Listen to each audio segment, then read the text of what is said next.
Picture this. It's 2 a.m. You're exhausted, but somehow still scrolling through YouTube. And suddenly you stumble across a Family Guy compilation that's supposed to help you sleep. Sounds weird, right? Well, you're not alone. Millions of people have discovered that this chaotic animated sitcom has become the ultimate sleep aid. And today we're diving deep into the fascinating world of Family Guy sleep culture and uncovering some mind-blowing facts that'll change how you think about this phenomenon forever. Before we get started, let me ask you something. Have you ever found yourself drifting off to the sounds of Peter Griffin's ridiculous antics? If so, you're part of a massive community that's turned what was meant to be comedy gold into the perfect bedtime soundtrack. And trust me, by the end of this video, you'll understand exactly why this works so well and discover some incredible secrets about the show that even die-hard fans don't know. Let's start with the most surprising fact of all. Family Guy wasn't designed to be relaxing, yet it's become one of the most popular sleep aids on the internet. The reason behind this paradox is actually rooted in psychology. Our brains crave familiar patterns when we're trying to wind down. And after more than 2 decades on air, Family Guy has created a predictable rhythm that viewers find comforting. The show's structure follows a specific formula that makes it perfect for background noise. Each episode contains multiple short segments, cutaway gags that last just long enough to capture attention without requiring deep focus, and character voices that remain consistent throughout. This creates what sleep experts call a cognitive lullaby, where your brain can partially engage without becoming overstimulated. But here's where it gets really interesting. The show's creator, Seth MacFarlane, has actually acknowledged this unexpected use of his creation. In interviews, he's mentioned receiving countless messages from fans who use Family Guy episodes to fall asleep. What's fascinating is that this wasn't intentional, but it happened because of specific audio design choices made during production. The audio mixing in Family Guy is deliberately compressed, meaning the difference between the loudest and quietest sounds is minimized. This prevents jarring volume spikes that might wake you up. Unlike many other TV shows where dramatic music or sound effects can suddenly blast through your speakers, the voice acting also maintains a relatively steady pitch and tone, creating a consistent audio environment that's conducive to relaxation. Now let's talk about the science behind why repetitive content helps us sleep. When we watch the same episodes repeatedly, our brains start to predict what's coming next. This predictability reduces anxiety and mental stimulation, allowing our minds to gradually wind down. Family Guy episodes are structured in a way that supports this process, with familiar character, dynamics, and recurring gags that create a sense of security. The phenomenon has grown so large that entire YouTube channels are dedicated to Family Guy sleep compilations. These videos regularly rack up millions of views, with comment sections filled with people sharing their gratitude for finding the perfect sleep content. Some compilations run for 10, 12, even 15 hours, specifically designed to play throughout the entire night without interruption. What makes this even more remarkable is the demographic involved. While Family Guy's primary audience skews toward adults aged 18 to 49, the sleep community spans all age groups. Parents report using these compilations to help their children fall asleep, while elderly viewers have discovered that familiar voices and simple storylines provide comfort during restless nights. The cultural impact of this trend extends beyond just sleep habits. It's created a shared experience among viewers who might never meet but who all understand the comfort of falling asleep to Peter Griffin's voice. Social media groups dedicated to Family Guy sleep content have thousands of members who share their favorite episodes, discuss which seasons work best for sleeping, and even create custom playlists for different moods. But let's dive deeper into what makes Family Guy specifically effective compared to other animated shows. The key lies in its character consistency and emotional tone. Unlike shows with dramatic story arcs or intense emotional moments, Family Guy maintains a relatively flat emotional landscape. Even when conflicts arise, they're typically resolved quickly and without lasting consequences, preventing the kind of narrative tension that might keep your mind active. The show's humor style also plays a crucial role. The comedy is largely observational and referential, rather than building toward major punchlines that require your full attention. This allows viewers to drift in and out of consciousness without feeling like they're missing important plot points or set up payoff sequences that other comedies rely on. Character voice consistency is another crucial factor.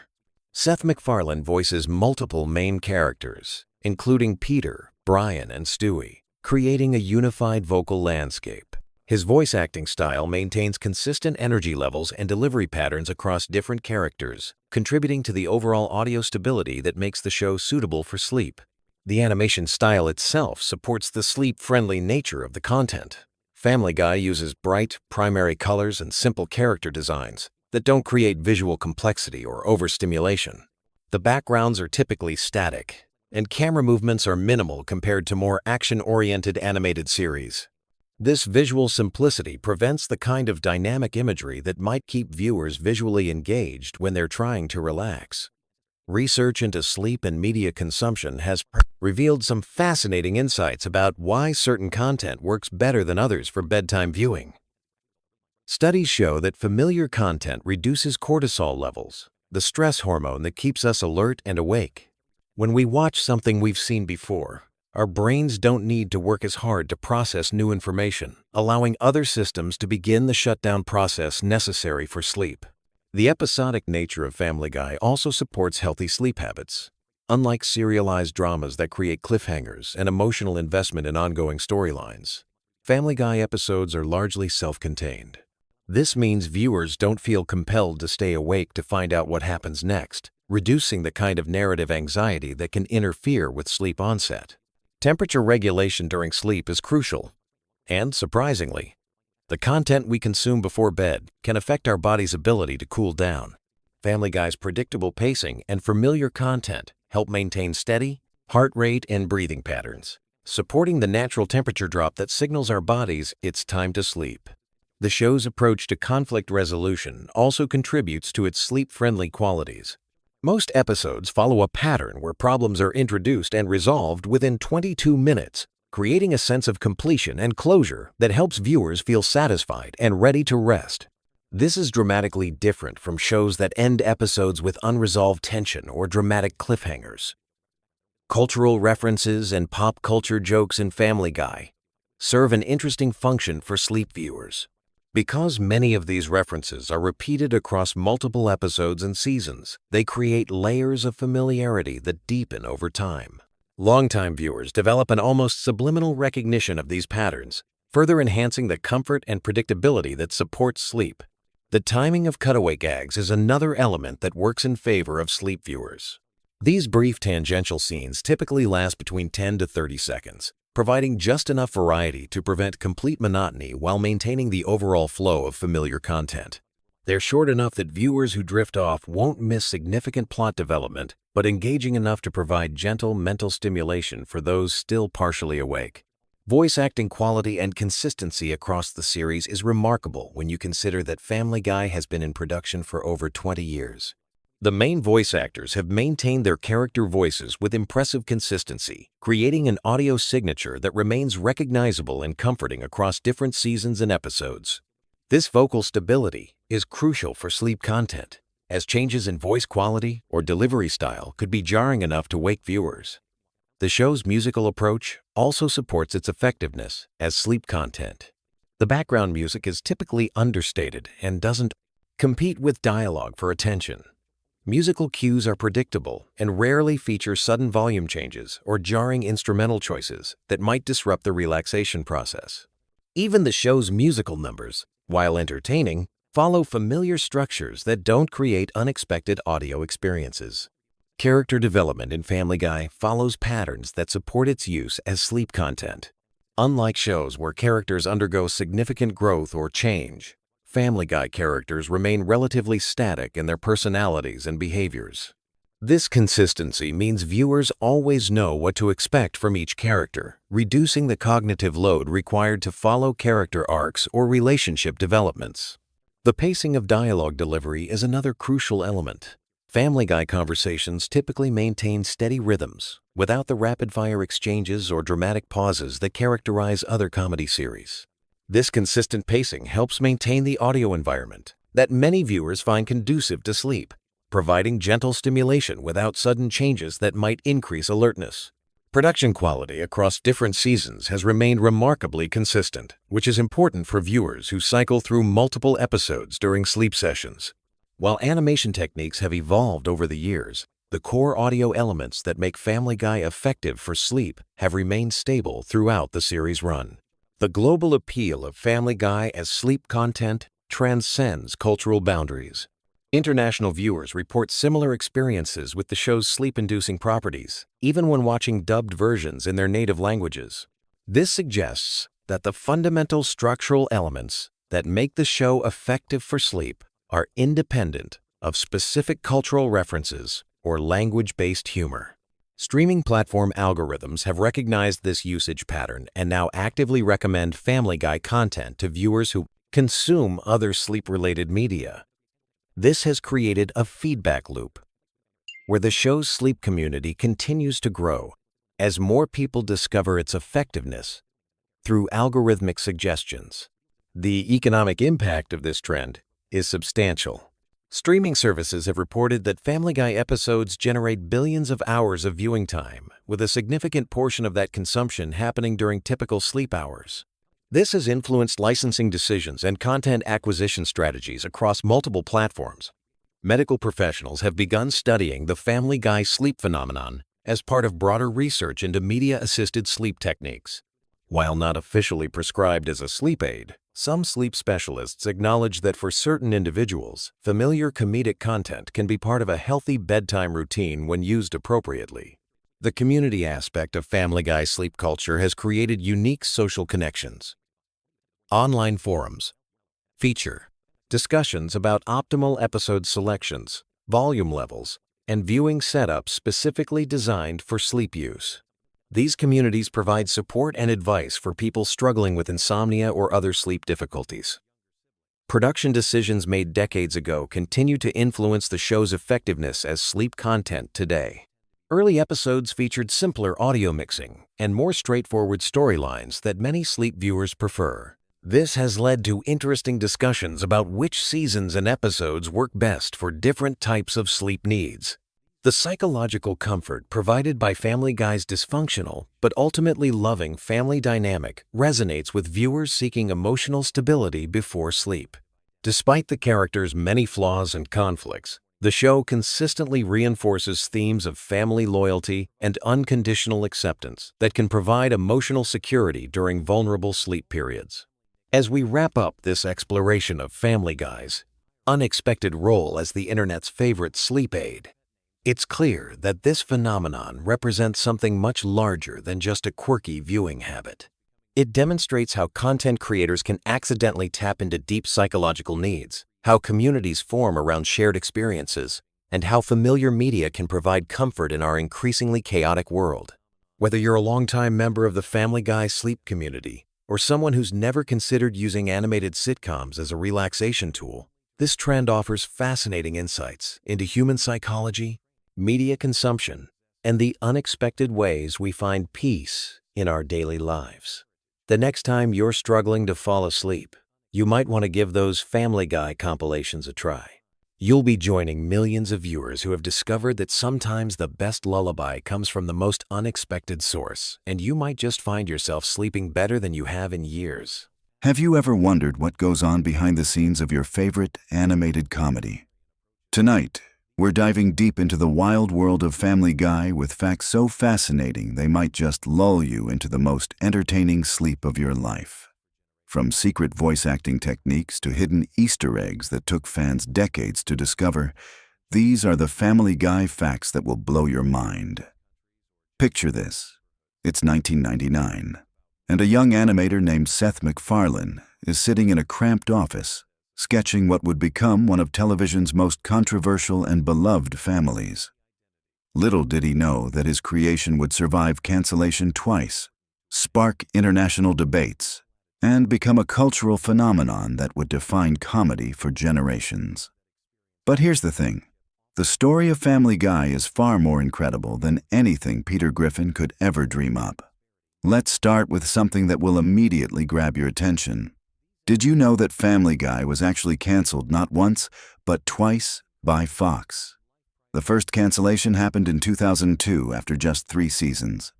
Network executives thought the show was too edgy, too controversial, and frankly, too weird for mainstream television. They were wrong, dead wrong. The show's popularity on Adult Swim and DVD sales were so massive that Fox had no choice but to bring it back in 2005. Then, believe it or not, they canceled it again in 2007. But once again, fan outcry and incredible ratings forced the network to reverse their decision. This makes Family Guy one of the only shows in television history to be resurrected twice by pure fan power. Here's where things get really interesting. Seth MacFarlane, the creative genius behind the show, almost wasn't around to see his creation succeed.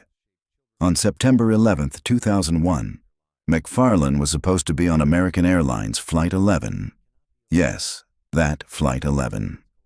He was scheduled to fly from Boston to Los Angeles that morning, but a combination of a hangover and his travel agent giving him the wrong departure time caused him to miss the flight by just 10 minutes. That flight crashed into the North Tower of the World Trade Center. If not for that hangover and scheduling mix-up, there might never have been a Family Guy renaissance, no American Dad, no The Orville. The entire landscape of modern animation could have been completely different.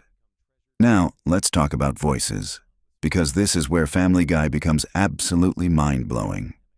Seth MacFarlane doesn't just create the show. He voices Peter Griffin, Brian Griffin, Stewie Griffin, Glenn Quagmire, Tom Tucker, and Carter Pewter Schmidt. That's 6 major characters, each with completely distinct personalities and vocal patterns. But here's the kicker.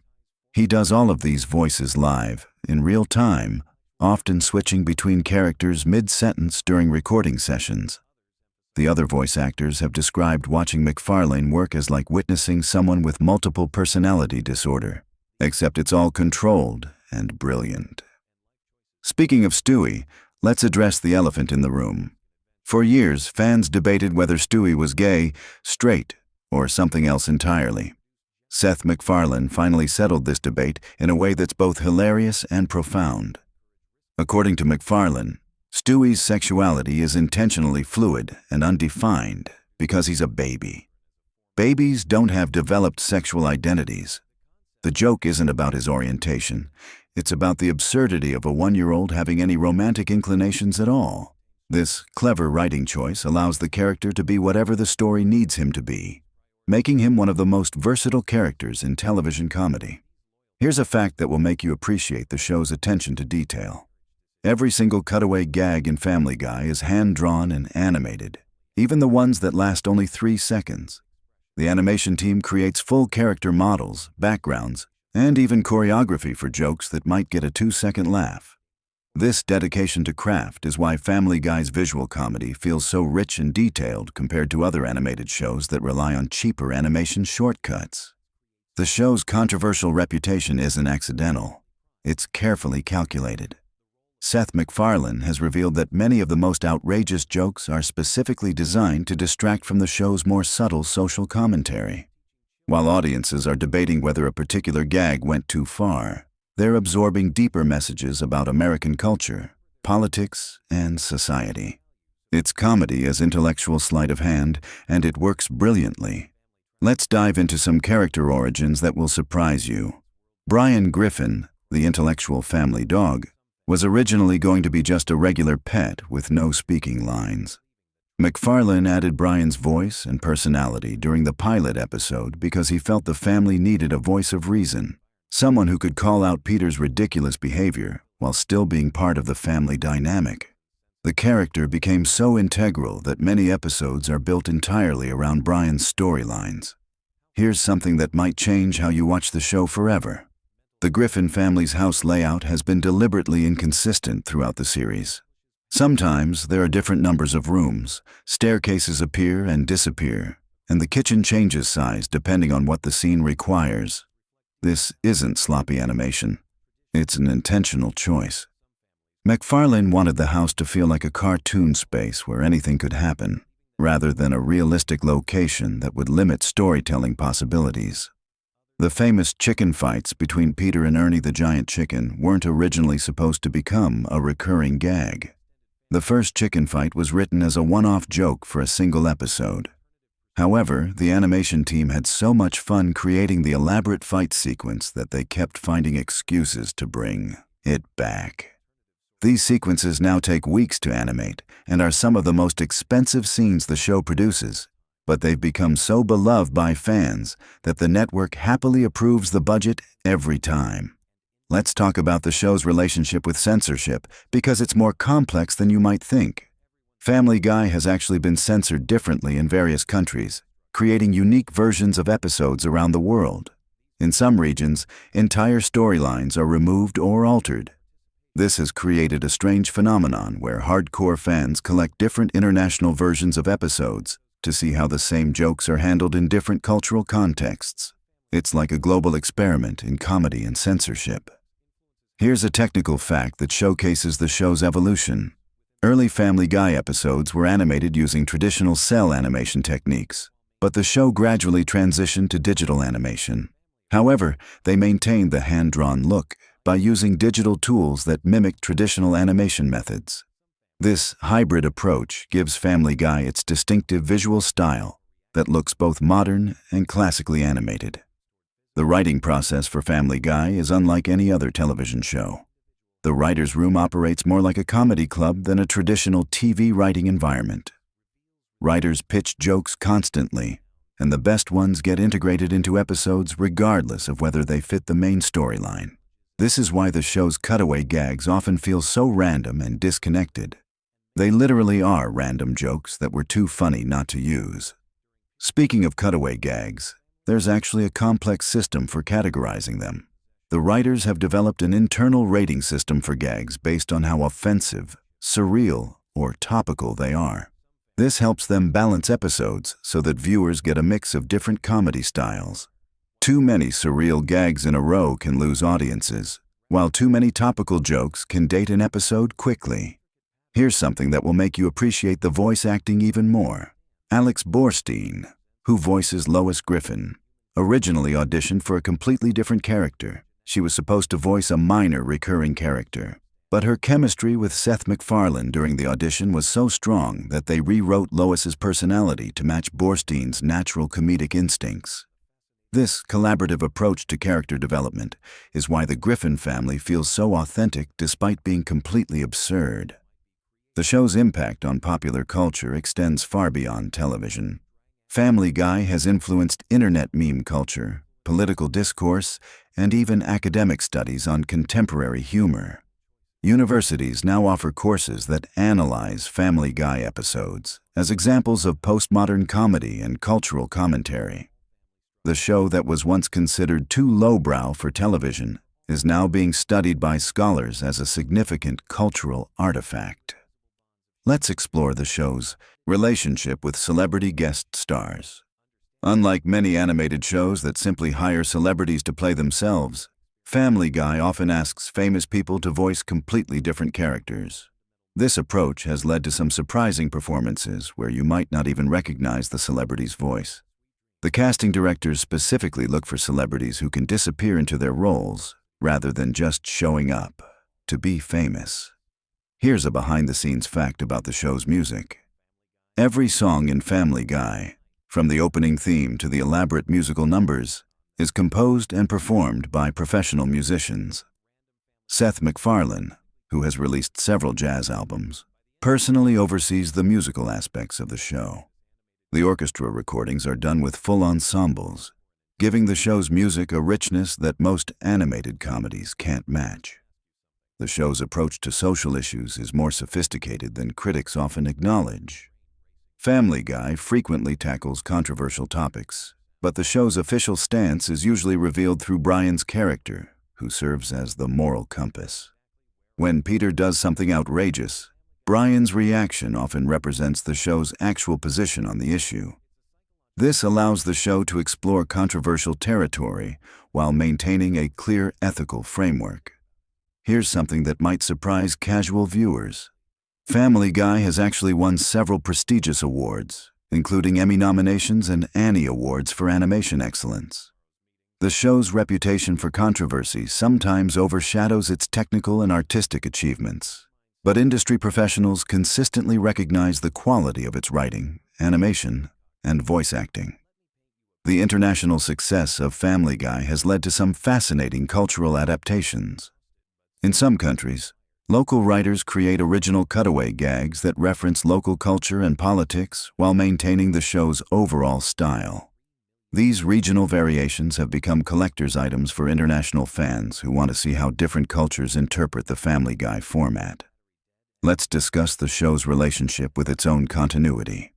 Family Guy deliberately ignores its own timeline and character development, treating each episode as a standalone story. Characters die and come back to life. Major life events are forgotten, and personality traits change based on what's funny for individual episodes. This approach was revolutionary in television comedy and has influenced countless other shows. The animation style of Family Guy was specifically designed to be cost-effective while maintaining quality. The character designs use simple shapes and limited color palettes, which makes animation faster and cheaper. However, the show compensates for this simplicity with incredibly detailed backgrounds and elaborate action sequences. This balance between efficiency and spectacle is part of what makes the show economically sustainable. Here's a fact about the show's writing timeline that might surprise you. Family Guy episodes are often written months or even years before they air, which means the writers have to predict which topics will still be relevant by broadcast time. This has led to some episodes that feel incredibly timely and others that reference events or celebrities that are no longer culturally significant. The writers have learned to focus on timeless themes and universal human experiences that will remain funny regardless of when the episode airs. The show's approach to parody is methodical and research-intensive. When Family Guy decides to parody a movie, television show, or cultural phenomenon, the writers study the source material extensively. They watch movies multiple times, read reviews and analyses, and even interview people involved in the original productions. This thorough research is why Family Guy parodies often capture subtle details that casual viewers of the original material might miss. Speaking of parodies, let's talk about the show's relationship with other animated comedies. Family Guy exists in a strange competitive space with shows like The Simpsons and South Park. Rather than avoiding comparisons, the show has embraced them, creating episodes that directly reference and interact with these other shows.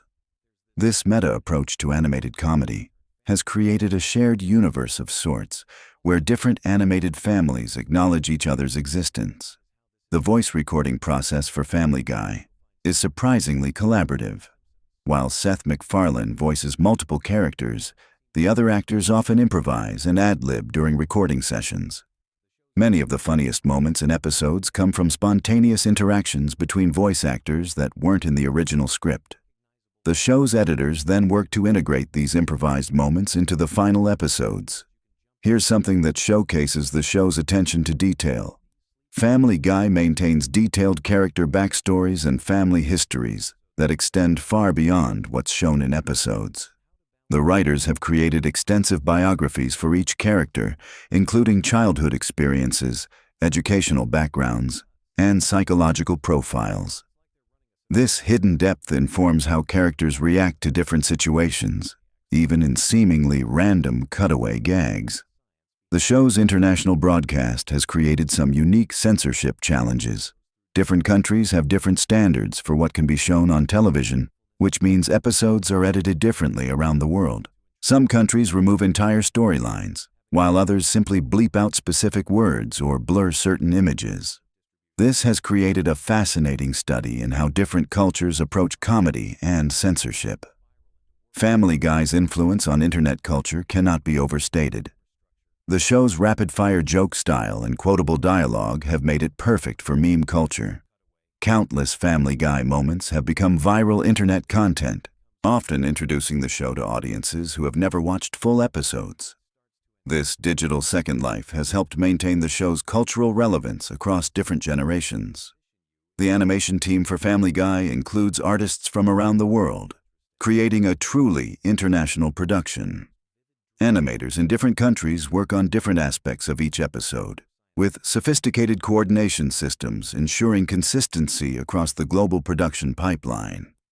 This international approach brings diverse artistic perspectives to the show while maintaining its distinctive American humor. Let's talk about the show's relationship with its own merchandise.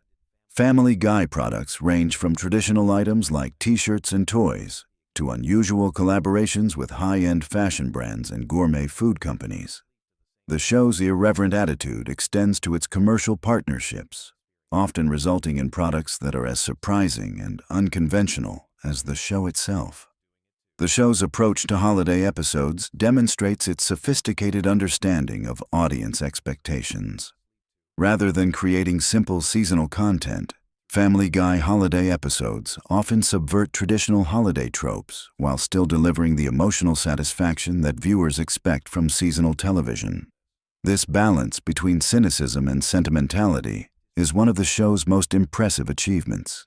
Here's a final fact that brings everything full circle.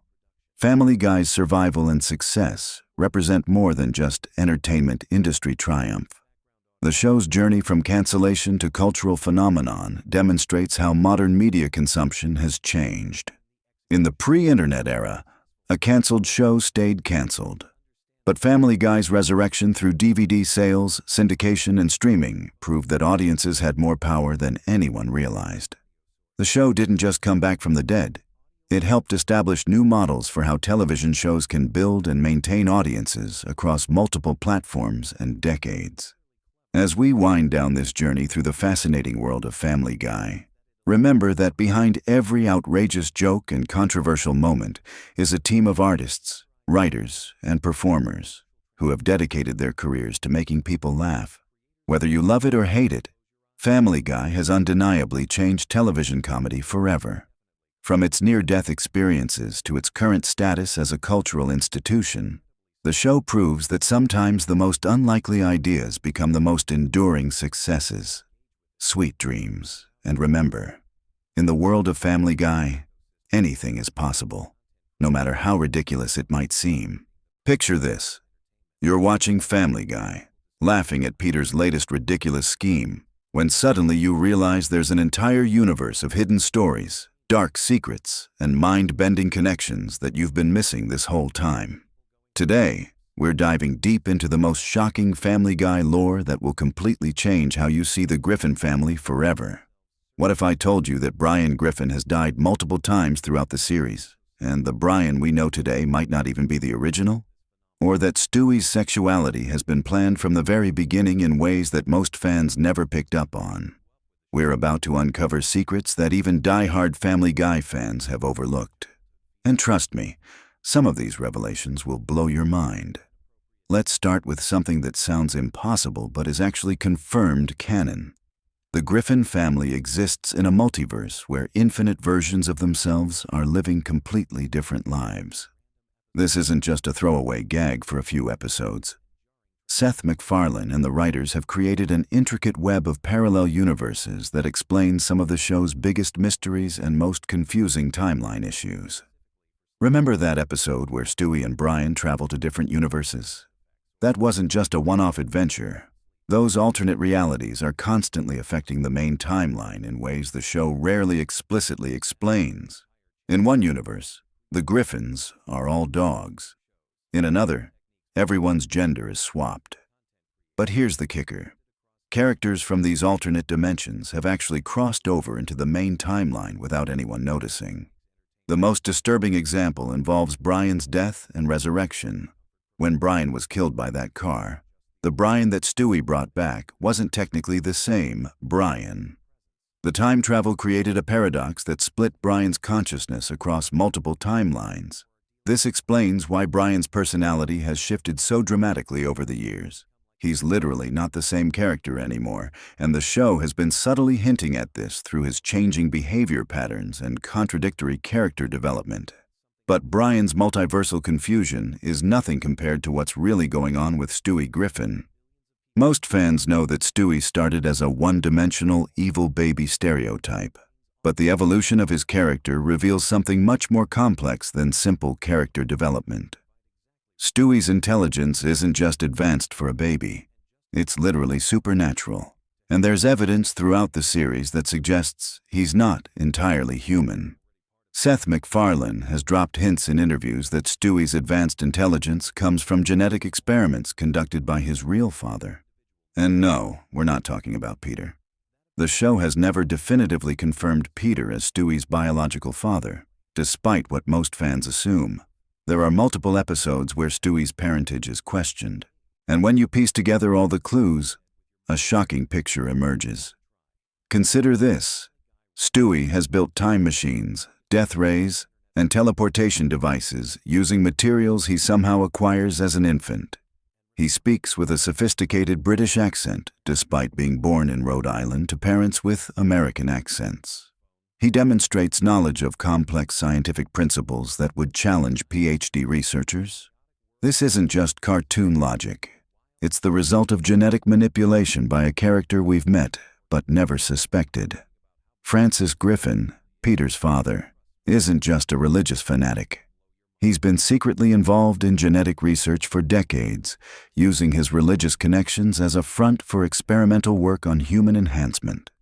Stewie's intelligence, his early violent tendencies, and even his eventual character growth are all part of a long-term experiment in human development. Francis has been observing Stewie's progress throughout the series, appearing in episodes specifically to monitor his development. This explains why Stewie's character has evolved from purely evil to complex and multifaceted. It's not character development. It's the natural progression of Francis's experiment, reaching different phases. Stewie's growing emotional intelligence and his complicated relationship with his sexuality aren't random character choices. They're predictable outcomes of genetic modifications designed to create a superior human being. Speaking of Stewie's sexuality, the show's handling of this aspect reveals another layer of hidden lore that most viewers miss completely. Seth MacFarlane planned Stewie's sexual orientation from the very beginning, but not in the way most people think. Stewie's attraction to various characters throughout the series follows a specific pattern that reveals something disturbing about his psychological development. Every character Stewie has shown romantic or sexual interest in shares specific traits that connect back to his genetic programming. His crushes aren't random attractions. They're responses to psychological triggers implanted during his genetic modification. This is why his attractions seem inconsistent to casual viewers, but follow a clear pattern when analyzed closely. The most shocking revelation about Stewie's sexuality is that it's not actually about gender preference at all. It's about his subconscious recognition of genetic compatibility. Francis programmed Stewie to be attracted to individuals who would produce genetically superior offspring, regardless of gender. This explains why Stewie's attractions seem to shift and change, because they're not based on personal preference, but on biological programming he doesn't understand. But Stewie isn't the only Griffin family member hiding genetic secrets. Meg Griffin's constant suffering and social rejection aren't just running gags. They're the result of her being a failed experiment from the same program that created Stewie. Meg represents what happens when Francis's genetic modifications go wrong, creating someone intelligent enough to understand their social failure, but not intelligent enough to overcome it. This is why Meg occasionally displays flashes of brilliance or unexpected competence that disappear as quickly as they appear. She's fighting against genetic programming designed to suppress her abilities. Every time Meg almost achieves success or happiness, her modified genetics kick in to sabotage her progress. It's not bad luck or poor writing, it's built-in failure programming. The evidence for this theory is scattered throughout hundreds of episodes, but it becomes undeniable when you realize that Meg's failures always occur at crucial moments that would otherwise lead to her escape from the family's dysfunction. She's not meant to escape because her failure is essential to Francis's long-term experimental goals. Peter Griffin's role in this genetic conspiracy is perhaps the most disturbing aspect of all. Peter isn't the lovable idiot he appears to be. His stupidity is a carefully constructed facade designed to hide his role as an unwitting test subject and specimen collector for Francis's experiments. Peter's incredible survival rate, despite constant dangerous situations, isn't cartoon logic. It's enhanced genetic durability. Think about it. Peter has survived explosions, falls, poisonings, and countless other incidents that should have killed him multiple times over. His body's ability to recover from extreme trauma isn't natural. It's the result of genetic modifications that Francis administered without Peter's knowledge. Peter's stupidity serves as the perfect cover for these experiments, because no one suspects an idiot of being involved in complex genetic research. Peter's job history reveals the true scope of this conspiracy. Every workplace Peter has been associated with has connections to genetic research, pharmaceutical development, or human experimentation. The brewery, the toy factory, his various short-term employment, they're all fronts for research facilities where Peter unknowingly participates in ongoing experiments. Lois Griffin's background contains the most shocking revelations of all. Her wealthy family isn't just rich. They're one of the founding families of a secret organization dedicated to human genetic advancement. The Pewterschmidt fortune comes from decades of illegal human experimentation, and Lois's marriage to Peter wasn't a love story. It was an arranged pairing designed to produce genetically diverse test subjects. Lois knows about the experiments. She's always known. Her seemingly irrational decisions to stay with Peter despite his behavior make perfect sense when you realize she's not a victim of his stupidity. She's his handler. Every major life decision the Griffin family makes serves the research goals of Francis's genetic program. This explains why Lois alternates between loving mother and neglectful parent. Her maternal instincts conflict with her research obligations, creating the inconsistent parenting that defines her character. When she's nurturing and protective, she's responding to genuine maternal feelings. When she's dismissive or cruel, she's following research protocols that require emotional distance from test subjects. The most chilling aspect of Lois's involvement is that she genuinely loves her children while simultaneously facilitating their use as experimental subjects. She's trapped between her role as a mother and her obligations to the genetic research program that controls her family's life. Chris Griffin appears to be the only family member not directly involved in the genetic experiments, but his role is actually the most important of all. Chris represents the control group in Francis's multi-generational study. His normal intelligence, typical teenage behavior, and relatively stable personality provide the baseline against which Stewie's enhancements and Meg's failures are measured. But Chris isn't as normal as he appears. His artistic abilities and occasional flashes of insight suggest that he's inherited some of the genetic modifications without the extreme effects seen in his siblings. Chris might be the successful outcome Francis has been working toward, a genetically enhanced human who appears completely normal while possessing subtle advantages. The show has been building toward a revelation about Chris's true nature for years.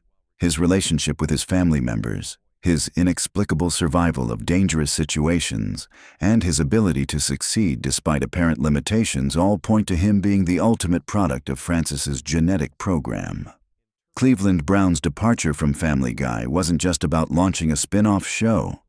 Cleveland discovered the truth about the Griffin family's genetic experiments and had to be removed from Quahog before he could expose the conspiracy. His return to the show coincided with his acceptance of a role in maintaining the cover-up. Cleveland's friendship with Peter serves a specific purpose in Francis's research program. As Peter's closest friend, Cleveland provides emotional stability that prevents Peter from asking too many questions about his family's unusual circumstances. Cleveland's laid-back personality and reluctance to confront difficult truths make him the perfect, unwitting accomplice. The most disturbing aspect of Cleveland's involvement is that he's begun to suspect the truth, but chooses to remain silent because he fears the consequences of exposure. Several episodes hint at Cleveland's growing awareness that something isn't right with the Griffin family, but he consistently chooses ignorance over investigation. Joe Swanson's paralysis isn't the result of a police accident as commonly believed. Joe discovered evidence of the genetic experiments during a routine investigation and was deliberately paralyzed to prevent him from pursuing the case further. His continued presence in the neighborhood serves as a warning to other potential investigators about the consequences of getting too close to the truth. Joe's incredible upper body strength and his ability to function as an effective police officer despite his disability aren't just inspirational character traits. They're evidence of genetic enhancement designed to compensate for his paralysis. Francis provided Joe with genetic modifications that enhance his remaining abilities in exchange for his silence about the experiments. The relationship between Joe and his family reflects his conflicted feelings about his situation. He genuinely loves his wife and son, but he knows that his involvement in covering up the Griffin family conspiracy puts them at risk. This explains the tension and occasional hostility in Joe's family interactions. Quagmire's over-sexualized personality and his antagonistic relationship with Brian serve specific purposes in maintaining the genetic conspiracy. Quagmire's promiscuity provides Francis with a steady stream of genetic material from diverse sources, expanding the database available for future experiments. His hatred of Brian stems from his subconscious recognition that Brian represents a threat to the stability of the experimental environment. Quagmire's pilot career allows him to transport research materials and subjects without detection. His frequent travel provides the perfect cover for moving genetic samples, experimental equipment, and even human subjects between research facilities. The show has never fully explained how Quagmire maintains his lifestyle on a pilot's salary, but his involvement in the genetic research program provides the missing financial motivation. The most shocking aspect of Quagmire's role is that his sexual behavior isn't driven by personal desire, but by genetic programming designed to maximize reproductive output for research purposes. Quagmire is as much a victim of Francis's experiments as the Griffin family, but his programming prevents him from recognizing his exploitation. Dr. Hartman's medical incompetence isn't genuine stupidity. It's deliberate malpractice designed to cover up the genetic modifications in his patients. Every member of the Griffin family displays physical and psychological traits that would be immediately obvious to any competent physician, but Dr. Hartman consistently fails to notice or investigate these anomalies. Dr. Hartman's medical practice serves as the primary interface between Francis's research program and the subjects. Routine medical appointments provide opportunities to monitor the effects of genetic modifications, administer new treatments, and collect biological samples without arousing suspicion. The families trust Dr. Hartman with their health, never suspecting that he's actively working against their best interests. The most disturbing aspect of Dr. Hartman's involvement is that he genuinely believes he's helping his patients while simultaneously facilitating their exploitation.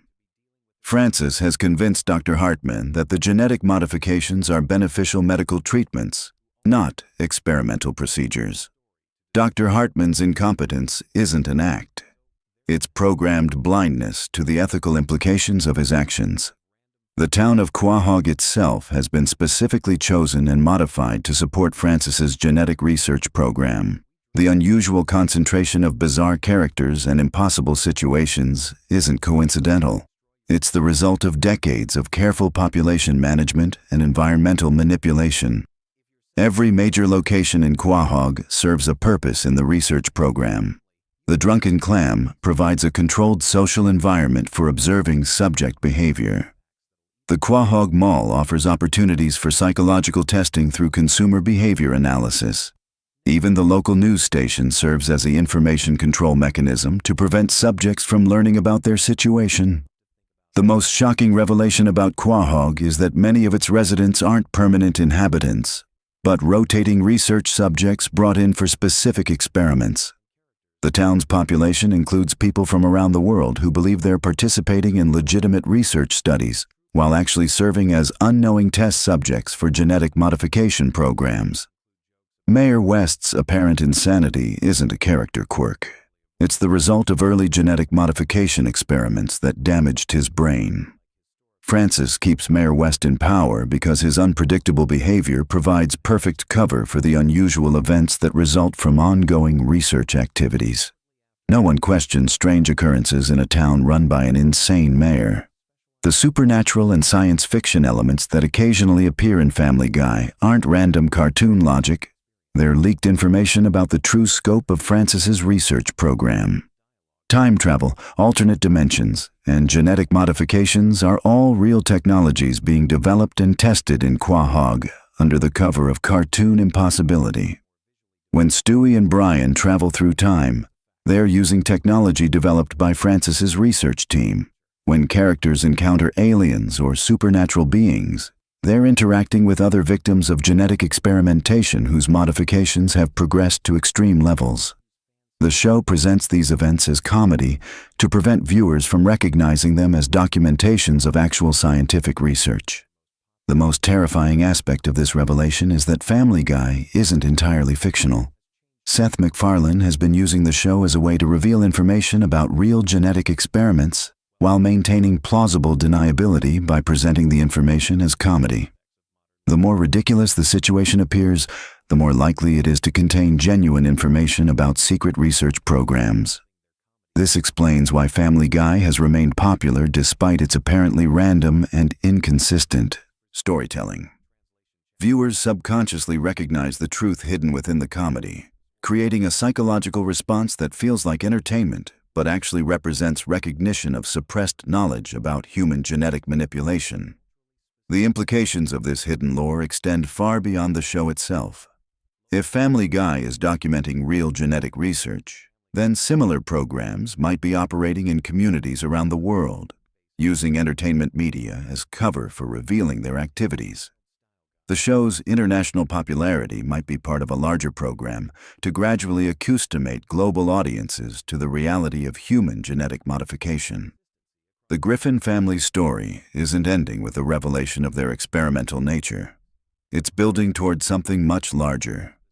Francis's research program has been preparing for a global expansion of genetic modification, using the Griffin family as proof of concept for technologies that will eventually be applied to entire populations. Stewie's evolution from evil baby to complex character represents the successful completion of the first phase of Francis's program. The next phase involves scaling up the genetic modifications to affect larger groups while maintaining the same level of control and observation that has been perfected through decades of work with the Griffin family. The most shocking aspect of this expansion is that it's already begun. Communities around the world are experiencing increases in unusual behavior, genetic anomalies, and impossible survival rates that mirror the patterns established in Quahog. Family Guy isn't just entertainment. It's the instruction manual for recognizing the signs of genetic modification in your own community. Seth MacFarlane's other shows, American Dad and The Cleveland Show, represent expansions of the same research program into different demographic groups and geographic locations. Each show tests different aspects of genetic modification and social control, using comedy as cover for documenting real experimental results. The interconnected universe of Seth MacFarlane's shows isn't just creative world building. It's evidence of a coordinated research program that spans multiple communities and test populations. Characters who appear in multiple shows aren't just cameos, they're research subjects whose modifications require monitoring across different experimental environments. This hidden lore transforms Family Guy from a simple, animated comedy into something much more significant and disturbing. The show serves as both entertainment and documentation, comedy and confession, fiction and fact. Every episode contains information that viewers are meant to process subconsciously, while consciously dismissing it as cartoon nonsense. The most important aspect of understanding this hidden lore is recognizing that it changes everything about how we interpret not just Family Guy, but all entertainment media. If one show can serve as cover for revealing information about secret research programs, then other shows might be doing the same thing with different types of hidden information. The Griffin family's story continues to unfold with each new episode, gradually revealing more details about the genetic experiments that define their existence, while maintaining the comedic facade that prevents viewers from taking the revelations seriously. The show's longevity isn't just due to its humor, it's due to its function as an ongoing documentary of human genetic research. As we've discovered today, Family Guy contains layers of hidden lore that transform it from simple entertainment into something much more complex and significant. The Griffin family's genetic modifications, Francis's research program, and the town of Quahog's role as an experimental environment create a narrative that extends far beyond what appears on screen. Understanding this hidden lore doesn't ruin the show's entertainment value. It enhances it by providing context for character behaviors and plot developments that otherwise seem random or inconsistent. Every joke becomes a potential clue, every character interaction becomes a data point, and every impossible situation becomes evidence of technologies that officially don't exist. The most important takeaway from exploring Family Guy's hidden lore is the recognition that entertainment media can serve multiple purposes simultaneously. Shows that appear to be simple comedy might be documenting real events. Characters that seem fictional might be based on real people. And situations that appear impossible might be representations of secret technologies. This revelation about Family Guy opens up possibilities for understanding other animated shows, comedy series, and even dramatic programs in new ways. The techniques used to hide information in plain sight through comedy and cartoon logic might be more common than we ever imagined. The Griffin family's story serves as a warning about the potential consequences of genetic modification research conducted without proper oversight or ethical considerations. Their suffering, despite its comedic presentation, represents real human costs of scientific advancement pursued without regard for individual dignity or consent. But their story also offers hope, because understanding the truth about their situation provides the knowledge necessary to recognize and resist similar programs in real life. By learning to see through the comedic facade, we develop the critical thinking skills needed to identify other instances where entertainment media might be used to hide important information. Family Guy will never look the same once you understand its hidden lore. But that's exactly the point. The show challenges viewers to look beyond surface appearances and question the nature of reality itself. In a world where truth is increasingly difficult to distinguish from fiction, Family Guy provides a masterclass in hidden information and the power of comedy to reveal uncomfortable truths. The next time you watch Family Guy, pay attention to the details that don't quite make sense, the character behaviors that seem inconsistent, and the impossible situations that resolve too easily. You might discover that you're not just watching a cartoon, you're witnessing the documentation of one of the most significant secret research programs in human history. What if I told you that the seemingly random chaos of Family Guy actually contains one of the most intricate and bizarre mythologies in television history?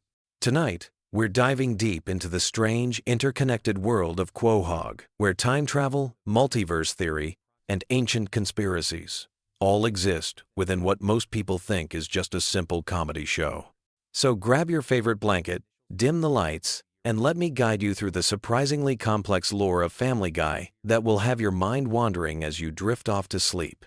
You know that feeling when you're watching Family Guy and suddenly realize that what seemed like a throwaway gag from Season 3 somehow connects to a major plot point in Season 15? That's not an accident. The writers have been weaving an elaborate tapestry of continuity that most viewers never even notice. But once you start paying attention, you'll see that every cutaway gag, every random flashback, and every seemingly nonsensical moment is actually part of a much larger story. Let's start with something that might surprise you. Peter Griffin isn't just a bumbling father figure. He's actually descended from a long line of historically significant troublemakers. We've seen his ancestors throughout various time periods, and there's a pattern that emerges. The Griffin bloodline has been consistently disrupting major historical events for centuries. From medieval times to the Wild West, from the Revolutionary War to World War II, there's always been a Griffin somewhere causing chaos at pivotal moments in history. But here's where it gets really interesting. These aren't just random coincidences or simple gags for historical episodes. The show has established that the Griffin family exists in a temporal loop where their actions in the past directly influence their present circumstances. Remember when Peter traveled back in time and accidentally prevented the American Revolution? The ripple effects of that single action created an entirely different timeline where the Griffins lived under British rule. This suggests that the Griffin family exists as a kind of temporal anchor point, a family whose actions echo across time itself. Now let's talk about Stewie, because his story is far more complex than most people realize. Yes, he's a baby with advanced intelligence and a time machine, but the implications go much deeper. Stewie represents something unprecedented in human evolution.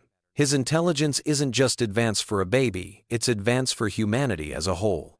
He's essentially a post-human being trapped in an infant's body, which explains his constant frustration with the limitations of his physical form. The time machine isn't just a convenient plot device either.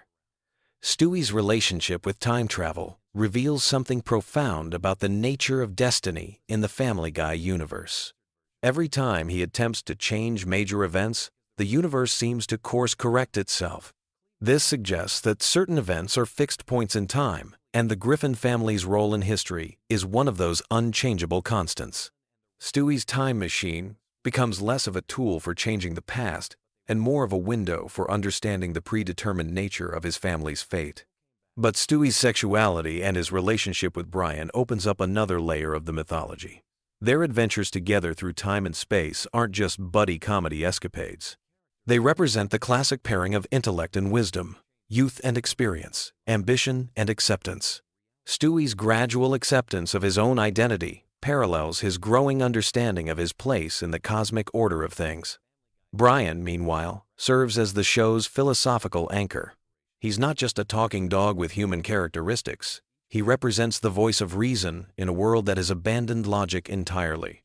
His alcoholism, his failed writing career, his complicated romantic relationships, they all serve a purpose. In the larger narrative, Brian is essentially the Greek chorus of Family Guy, commenting on the absurdity around him while being equally absurd himself. The dog's intellectual pretensions aren't character flaws. They're survival mechanisms. In a universe where chaos reigns supreme and logical consequences rarely apply, Brian maintains his sanity by clinging to intellectual pursuits and artistic ambitions. His constant failures in these areas aren't meant to mock intellectualism. They're meant to show how difficult it is to maintain rational thought in an irrational world. And then there's the question of why Brian can talk in the first place. The show has never provided a definitive explanation, but the evidence suggests something far more significant than a simple cartoon convention. Brian's intelligence and speech patterns indicate that he might be the result of some kind of experiment or evolutionary leap. His relationship with the Griffin family isn't coincidental, it's symbiotic. They need his rationality to ground their chaos, and he needs their acceptance to validate his existence. Let's shift our focus to the town of Quahog itself, because the setting is just as important as the characters. Quahog, Rhode Island, is presented as a typical American town, but it's actually a nexus point for supernatural and extraordinary events. Think about how many bizarre incidents occur in this one small town.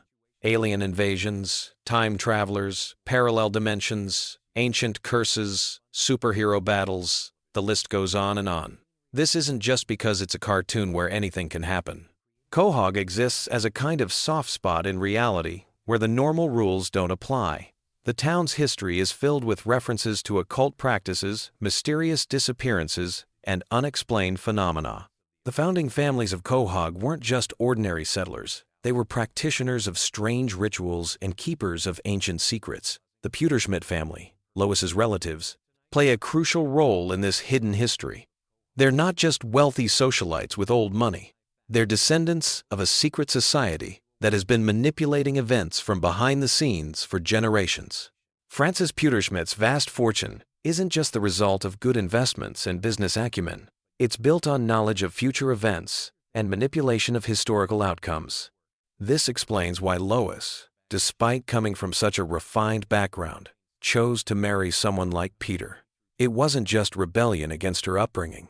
She was fulfilling her role in a predetermined pattern that her family has been orchestrating for decades. The Pewterschmidts needed the chaos that the Griffin bloodline represents, and the Griffins needed the resources and connections that the Pewterschmidts provide. Meg's place in this family dynamic is particularly tragic when you understand the deeper mythology. She's not just the family scapegoat because she's awkward and unpopular. She represents the potential for breaking the cycle that has trapped both family lines for generations. her outsider status, her rejection by both families, her struggle to find her own identity. These all position her as the one Griffin who might escape the predetermined pattern. But the universe actively works against her attempts at independence. Every time Meg tries to establish her own path, circumstances conspire to pull her back into the family dysfunction. This isn't just bad luck or poor writing. It's the cosmic forces that govern the Griffin family mythology asserting themselves to maintain the status quo. Chris, on the other hand, represents pure potential corrupted by circumstance.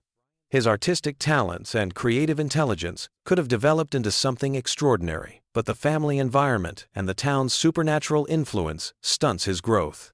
He's essentially a Griffin who could have transcended the family pattern if he'd been raised elsewhere, but Quahog's reality-warping properties keep him locked in adolescent stagnation. The show's treatment of death and resurrection reveals another crucial aspect of the mythology. Characters die and return to life with surprising frequency. But this isn't just cartoon physics at work. The Griffin family exists in a universe where death isn't permanent, because their roles in the cosmic order are too important to leave vacant for long. When Brian died and was replaced by Vinny, the universe itself seemed to reject this change. The overwhelming fan reaction wasn't just audience preference. It was the collective unconscious recognizing that something fundamental had been disrupted. Brian's eventual return wasn't just fan service. It was the universe course-correcting itself to maintain the proper balance of forces. This concept of cosmic balance extends to all the characters' relationships and conflicts.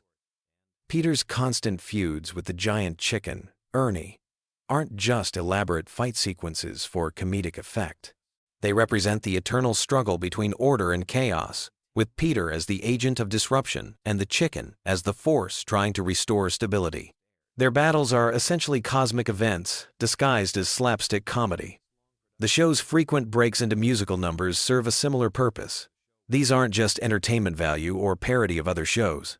Music in the Family Guy universe functions as a kind of reality-altering force. When characters break into song, they're tapping into a fundamental frequency that shapes the nature of their reality. The most elaborate musical sequences often precede or follow major shifts in the character's circumstances or relationships. Cleveland's departure and return to the show illustrates this principle perfectly. His move to Virginia wasn't just a setup for a spin-off series. Cleveland represents stability and voice of reason within Peter's friend group.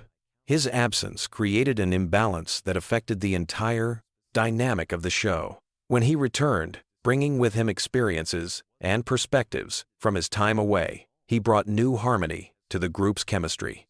The relationship between Family Guy and its sister shows, American Dad and The Cleveland Show, reveals another layer of the mythology. These aren't separate universes. They're parallel dimensions within the same cosmic framework.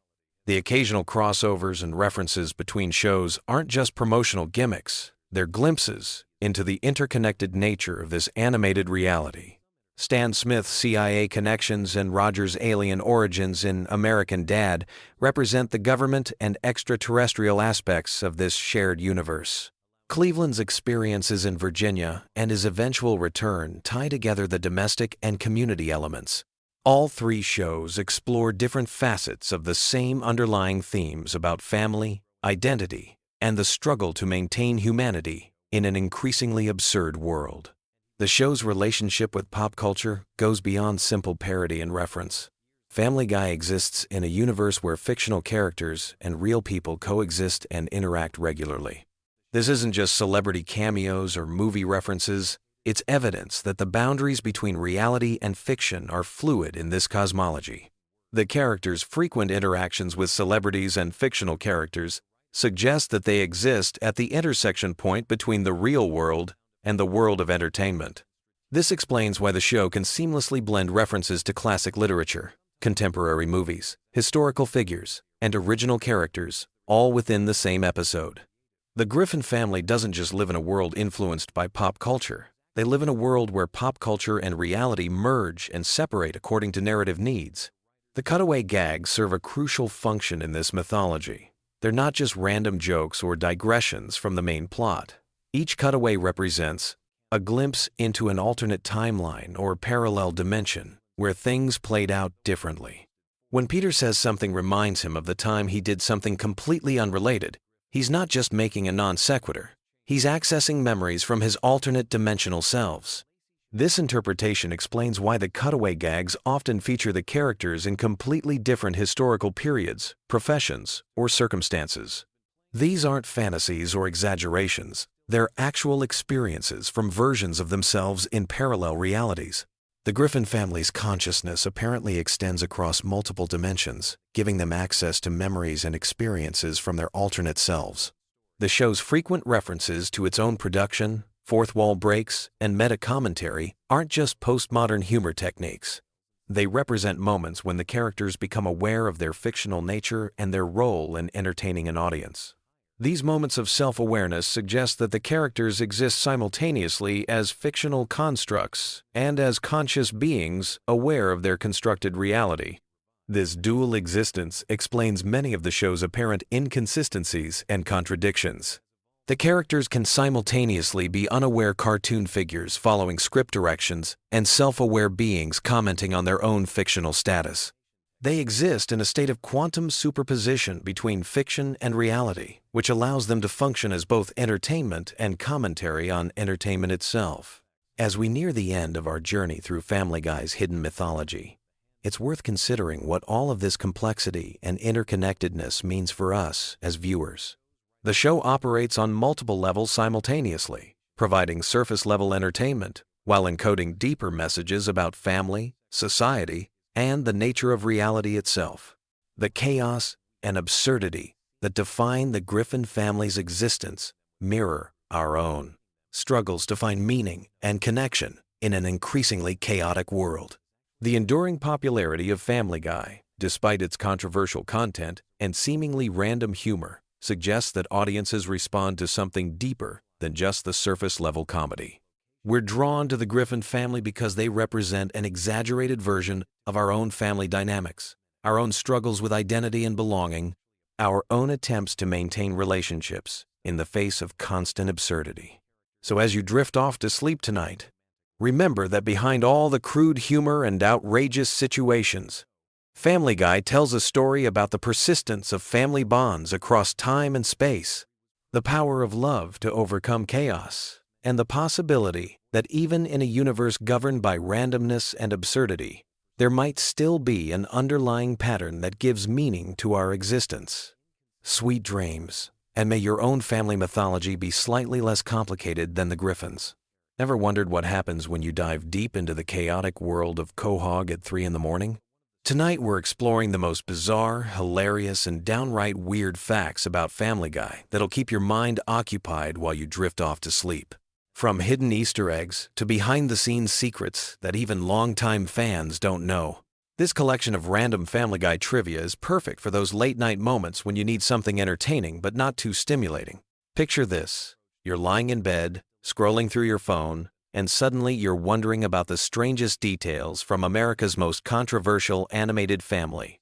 Well, you're in luck, because we've gathered dozens of fascinating tidbits that reveal just how deep the rabbit hole goes in Seth MacFarlane's animated universe. Let's start with something that might surprise you about the show's origins. Family Guy actually premiered in 1999, making it older than The Sopranos, Lost, and even The Office. But here's the kicker. The show was canceled not once, but twice by Fox. The first cancellation happened in 2002 after 3 seasons, and then again in 2005 after being brought back for a 4th season. What saved it the second time? DVD sales and reruns on Adult Swim were so successful that Fox had no choice but to bring it back permanently. Speaking of cancellations, did you know that the famous episode where Stewie and Brian get locked in a bank vault was actually written as a potential series finale? The writers thought the show might not get renewed, so they created this bottle episode as a way to give fans closure while keeping production costs low. It ended up becoming one of the most beloved episodes in the entire series. Here's something that'll make you appreciate the voice acting even more. Seth MacFarlane voices 4 main characters: Peter, Brian, Stewie, and Glenn Quagmire. But what's really impressive is that he can switch between all these voices seamlessly during recording sessions. The man is basically having conversations with himself for hours at a time. Imagine being in that recording booth and watching him argue with himself as Peter and Stewie. Now let's talk about some hidden details you've probably never noticed. In the opening credits, when the family is sitting on the couch, Stewie is always holding a different object. Sometimes it's a teddy bear, sometimes a ray gun, and occasionally it's something completely random, like a pineapple. The animators change this detail regularly, but it's so subtle that most viewers never pick up on it. The Griffin's address has actually been revealed multiple times throughout the series, but it keeps changing. Sometimes they live at 31 Spooner Street, other times it's 29 Spooner Street. This isn't continuity error. It's an intentional joke about how cartoon families can basically live anywhere the writers need them to live for the sake of a gag. Here's a weird one. Meg's full name is actually Megatron Griffin. This was revealed in one episode as a throwaway joke, but it's technically canon. Her parents named her after the Transformers villain, which honestly explains a lot about why she turned out the way she did. Imagine going through high school with that on your birth certificate. The chicken fights between Peter and Ernie the Giant Chicken aren't just random acts of cartoon violence. They're actually parodies of classic action movie fight scenes. Each fight references different films, from They Live to The Matrix. The writers spend enormous amounts of time choreographing these sequences to match specific cinematic moments frame by frame. Speaking of references, Family Guy holds the unofficial record for most pop culture references in a single animated series. The writers keep a database of potential references organized by category, decade, and obscurity level. They literally have spreadsheets dedicated to tracking which celebrities they've already made fun of and which ones are still fair game. Here's something about Brian that might change how you see him. His character was originally supposed to be much more of a background character, like a regular family pet who occasionally made sarcastic comments. But Seth MacFarlane enjoyed voicing him so much that Brian evolved into basically being Seth's mouthpiece for political and social commentary. This is why Brian often sounds like he's giving a college lecture. He essentially is. The Conway Twitty cutaways aren't just random musical interludes. They serve a specific purpose in television production. When episodes run short, the writers can insert these musical segments to pad out the runtime without having to animate new scenes or write additional dialogue. It's brilliant efficiency disguised as absurdist humor. Cleveland's house has been destroyed and rebuilt more times than any other location in the series. The writers keep track of this, and it's actually become a running competition among the staff to see who can come up with the most creative ways to demolish Cleveland's property. His house is basically the Kenny McCormick of buildings. Here's a detail about Quagmire that most people miss. His house number is 29. Peter's is 31, and Cleveland's was 33 before he moved away. But Joe's house number has never been consistently established, which has led to fan theories that he doesn't actually own his house and is just perpetually house-sitting for someone else.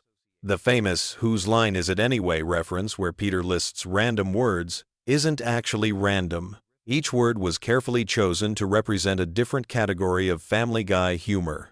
They're basically a roadmap of the show's comedic philosophy, hidden in plain sight.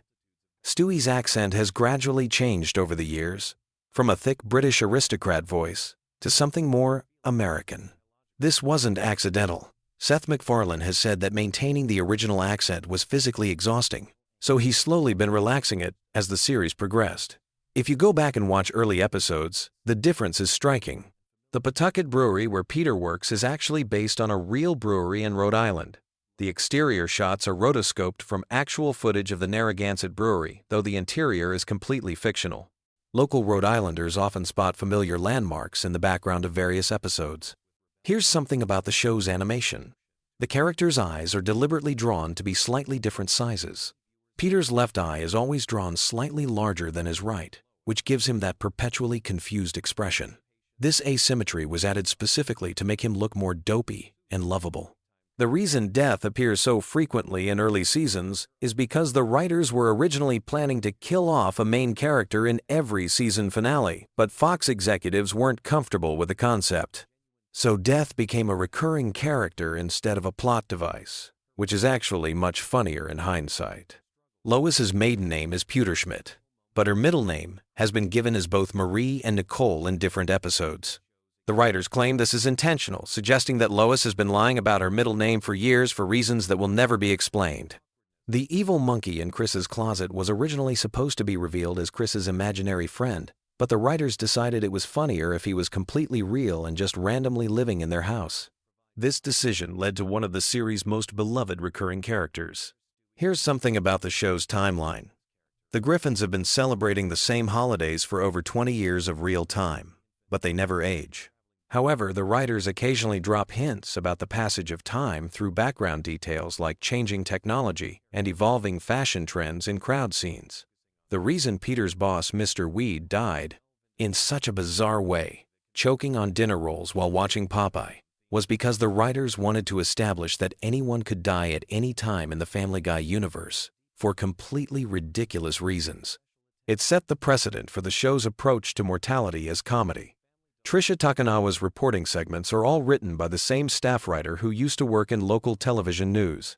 All of her ridiculous news stories are based on real absurd stories that the writer covered during his journalism career, just exaggerated for comedic effect. The Drunken Clam Bar where Peter and his friends hang out was modeled after Cheers, but the writers deliberately made it seedier and more depressing to contrast with that show's warm, welcoming atmosphere. It's meant to represent the difference between idealized television friendships and actual dysfunctional male bonding. Here's a weird production detail. The show's writers keep a cutaway database with hundreds of unused cutaway gags organized by setup line. If they need a quick cutaway for an episode that's running short, they can search the database by keyword and find something appropriate. Some of these unused cutaways eventually become the basis for entire episodes. The reason Herbert, the elderly neighbor, is so creepy isn't just for shock value, is inassigned. His character is actually a commentary on how society often ignores obvious warning signs about predatory behavior. The writers intentionally make him so obviously suspicious that it becomes absurd that no one in the show takes him seriously. Stewie's football-shaped head wasn't originally intentional. Seth MacFarlane was just a poor artist when he created the character, but the distinctive shape became so iconic that when the animation quality improved, they kept the weird proportions on purpose. The show's musical numbers aren't just random, they're specifically written to parody different Broadway and Hollywood musical styles. Each song is crafted to sound like it could come from a specific era of musical theater, from 1,930 seconds Hollywood musicals to modern Broadway productions. Here's something about the voice acting. When characters sing, their speaking voice actors don't always do the singing. Several characters have dedicated singing voices who are professional Broadway performers. This is why some characters sound noticeably different when they break into song. The chicken that fights Peter is named Ernie, and he has his own detailed backstory that's never fully explained in the show. According to the writers, Ernie has a family, a mortgage, and a completely normal life outside of his inexplicable rivalry with Peter. His motivations remain mysterious intentionally. Roadhouse is referenced more than any other single movie in Family Guy, appearing in over 30 different episodes in various forms. The writers have said this started as an inside joke because they couldn't believe how seriously the movie takes itself, but it evolved into genuine affection for the film's absurdity. The Conway Twitty segments were actually Seth MacFarlane's way of paying tribute to his grandfather, who was a huge country music fan. MacFarlane has said these moments are among his favorites in the entire series because they remind him of watching old variety shows with his grandfather. Meg's unpopularity isn't just a running gag. It's a deliberate commentary on how middle children often get overlooked in family dynamics. The writers have given her hidden depths that occasionally surface, suggesting she's actually the most emotionally intelligent member of the family despite being constantly ignored. The show's animation style deliberately mimics the look of 1,980 seconds Saturday morning cartoons, complete with slightly off-model character designs and limited animation techniques. This was intentional, as MacFarlane wanted the show to feel nostalgic and slightly cheap, like the cartoons he grew up watching. Here's a detail about the opening theme. The lyrics were written to sound like a generic sitcom theme song, but they're actually describing a completely dysfunctional family situation. The cheerful melody masks the fact that the words are talking about how nothing in this family works properly. The reason Family Guy episodes often feel like collections of unrelated sketches is because that's exactly what they are. The writers start with a basic premise and then build around it with whatever random ideas they've been wanting to explore. This approach gives the show its unique, chaotic energy. So there you have it. Dozens of random Family Guy facts to occupy your mind as you drift off to sleep. From production secrets to hidden meanings, the world of Family Guy is far more complex and deliberate than it might appear on the surface. Whether you're a longtime fan or just discovering the show, these little details add extra layers to every rewatch. Sweet dreams. And remember, somewhere in Quahog, Peter Griffin is probably doing something spectacularly stupid, while Stewie plots world domination, and Brian writes terrible novels. The chaos never stops in the Griffin household, and honestly, we wouldn't want it any other way. Picture this. You're lying in bed, eyes heavy, ready to drift off to sleep, but your mind is still buzzing. Maybe you need something to help you unwind, something familiar and comforting that won't keep you too engaged. Well, tonight we're diving into the weird and wonderful world of Family Guy, with some absolutely wild facts that might just be the perfect bedtime companion. These aren't your typical trivia tidbits. We're talking about the kind of behind-the-scenes secrets and bizarre details that make this show the cultural phenomenon it became. Let me start with something that'll blow your mind right away. Did you know that Family Guy was actually canceled not once, but twice? Yeah, you heard that right. The show got the axe in 2002 after just 3 seasons, then came back in 2005, only to get canceled again in 2007. But here's where it gets interesting. The show's resurrection wasn't because of some executive's change of heart or a passionate fan campaign, though those things helped. It was actually because of DVD sales and reruns on Adult Swim that proved the show had a massive audience that networks had completely missed. The numbers were staggering. When Fox looked at the DVD sales figures, they realized they'd made a colossal mistake. The first season DVD became one of the best-selling TV show DVDs of all time, moving over 1 million copies in its first year. Adult Swim was paying Fox millions for the rerun rights, and the ratings were through the roof. It was like discovering you'd thrown away a winning lottery ticket, except you could still fish it out of the trash. But here's something even weirder about the show's cancellation drama. Seth MacFarlane, the creator, was actually somewhat relieved when it got canceled the first time. He was completely burned out from working insane hours, writing, voice acting, and overseeing every aspect of production. The guy was doing the voices for 3 main characters while running the entire show. When Fox pulled the plug, he thought his animation career might be over, but he also felt like he could finally breathe again.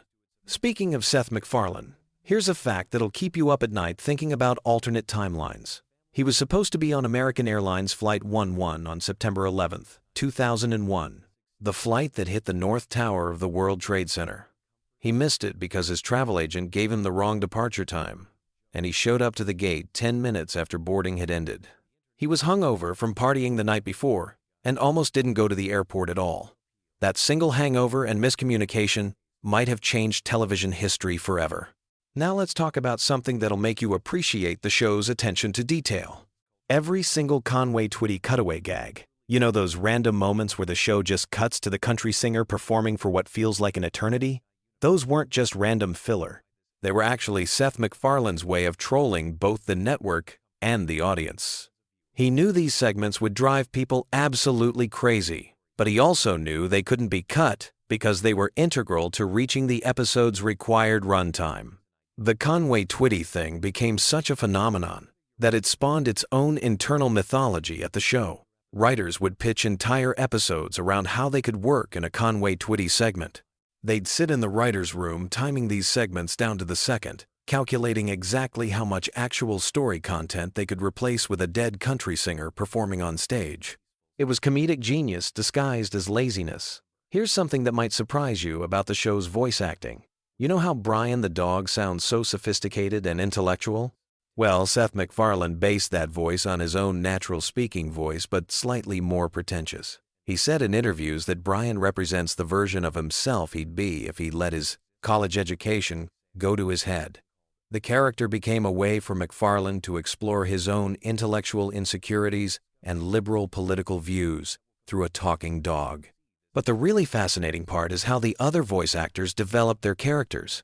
Alex Borstein, who voices Lois, originally auditioned for a completely different character on a different show McFarlane was developing. When that project fell through, he remembered her voice and wrote Lois specifically for her. The character's Long Island accent and particular speech patterns are actually based on Borstein's own family members. Seth Green, who voices Chris, has admitted that he sometimes forgets he's supposed to be playing a teenager. He said the character's voice just comes naturally to him because it's basically his own voice from when he was going through puberty, which apparently lasted well into his 20s. The character's dim-witted, but lovable personality evolved because Green kept improvising lines that made the writers laugh during recording sessions. Now here's a production fact that'll make you realize how much work goes into seemingly simple animation. Each episode of Family Guy takes approximately 8 to 9 months to produce, from script to final broadcast. The writing process alone can take several months, with jokes being written, rewritten, and completely scrapped dozens of times. Then there's the voice recording, which happens in multiple sessions as scripts get revised. The animation process is where things get really wild. Every single frame has to be drawn by hand, even though the show uses computer software to assist with the process. A single 22-minute episode contains roughly 16,000 individual drawings. When you think about the fact that the show has produced over 400 episodes, that's literally millions of individual drawings that have brought these characters to life. But here's something that'll make you appreciate the show's cultural impact even more. Family Guy popularized the random cutaway gag format that's now become standard in animated comedy. Before Family Guy, most animated shows followed more traditional narrative structures.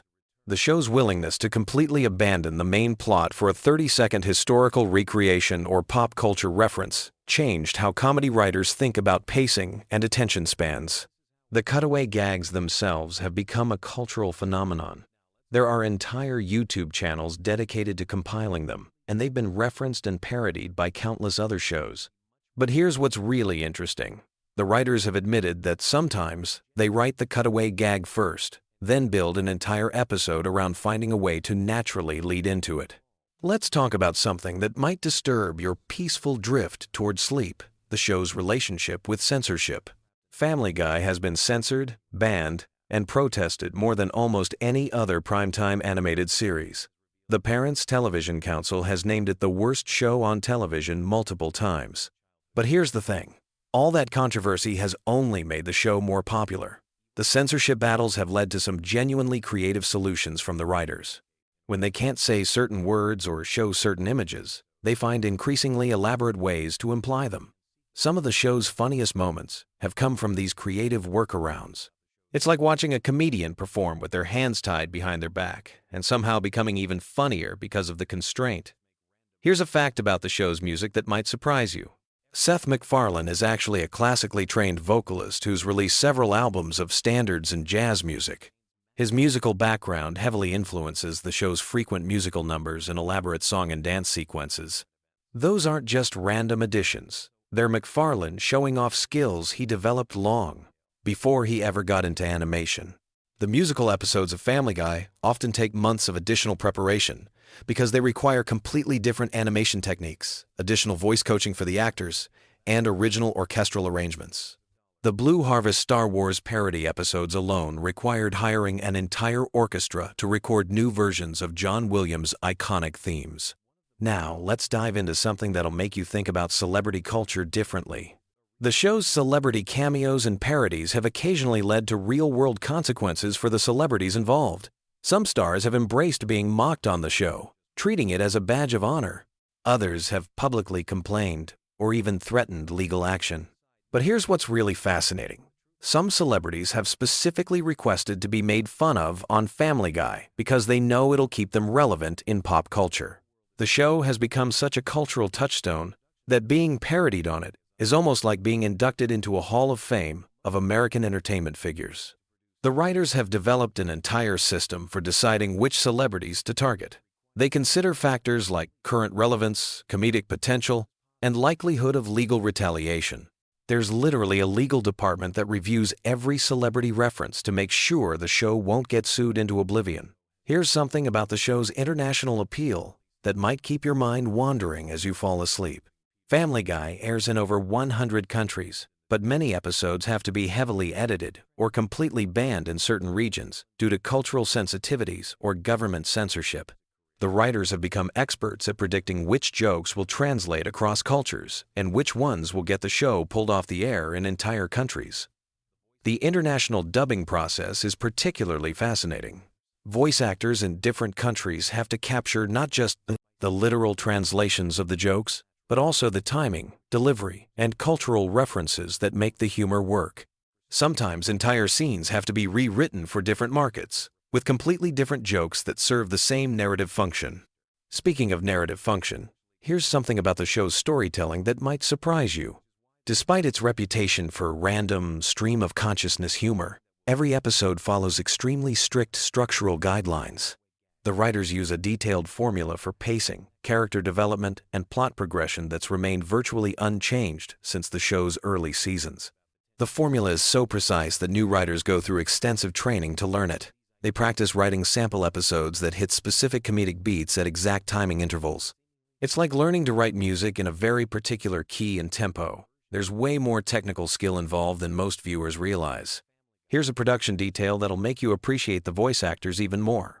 Most of the main voice cast records their lines together in the same studio, which is actually unusual for animated shows. Many animated series record each actor separately for scheduling convenience. But Family Guy's ensemble cast has developed such strong chemistry that they actually improvise and play off each other during recording sessions. These improvisation sessions have led to some of the show's most memorable moments. Jokes that weren't in the original script, character interactions that reveal new personality traits, and entire comedic sequences that grew out of the actors just goofing around in the studio. The writers have learned to leave space in their scripts for this kind of spontaneous creativity.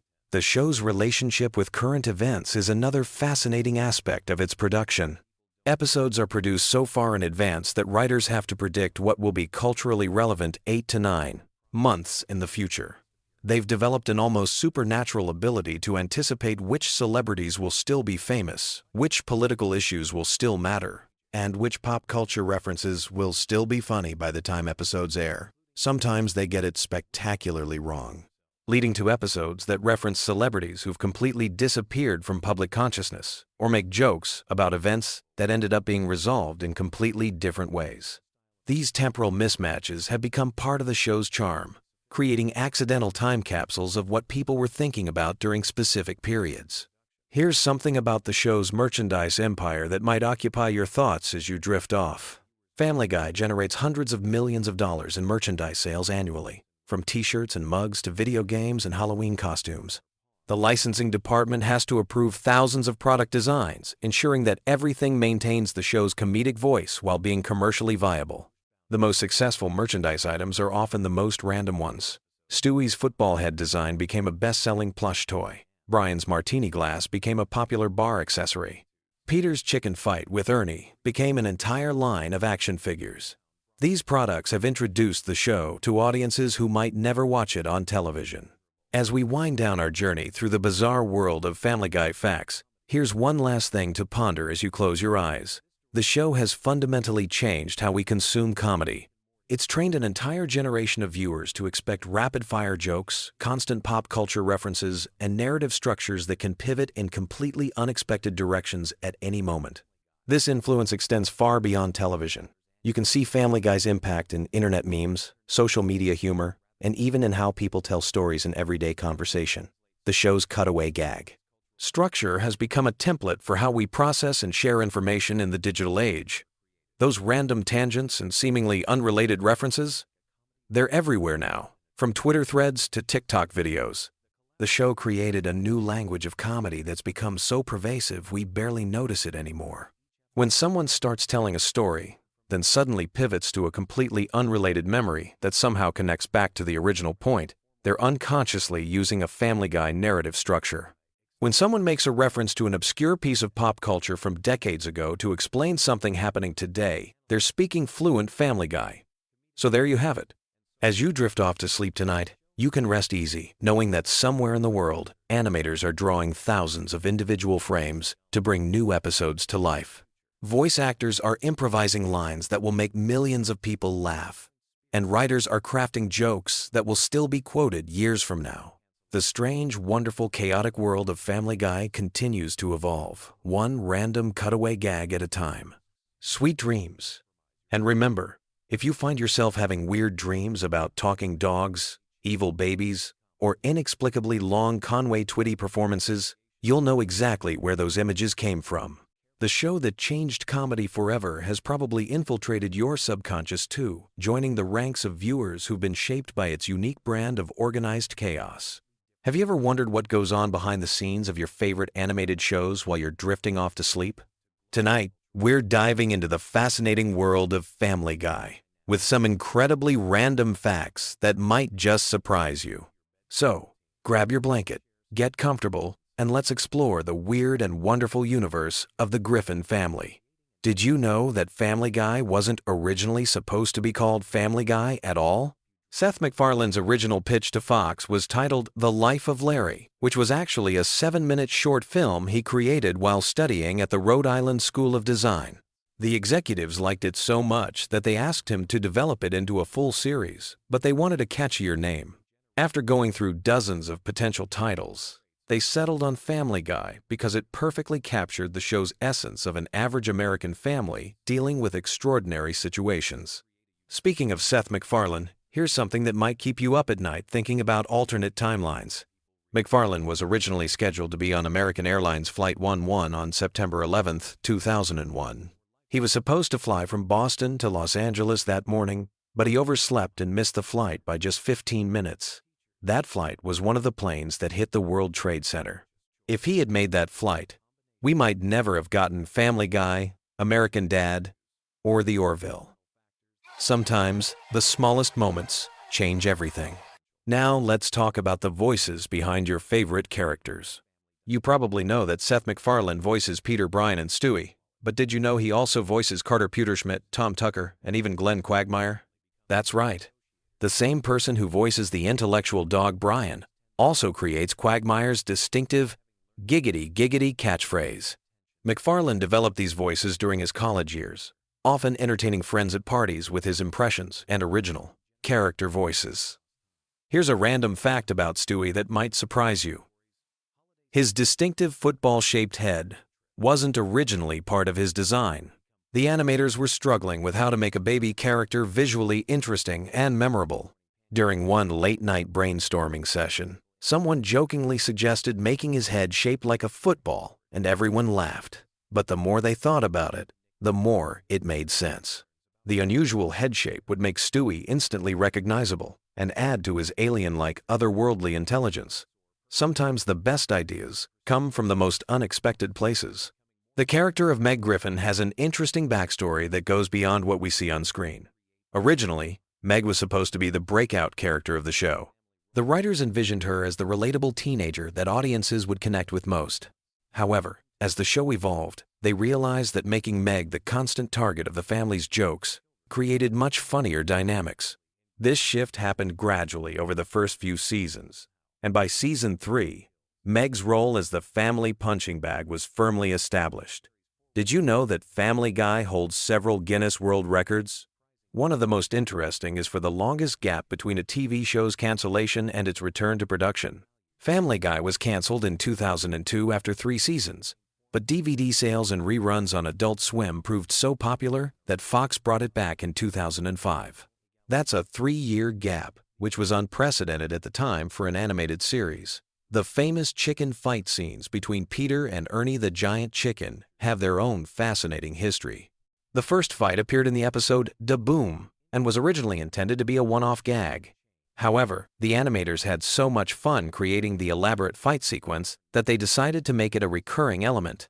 Each subsequent chicken fight became more elaborate and destructive, with the animators treating them almost like action movie sequences. The fights have destroyed everything from fast food restaurants to airports, and the animation team spends months planning each new encounter. Here's something that might surprise you about the show's animation process. Each episode of Family Guy takes approximately 8 months to complete from start to finish.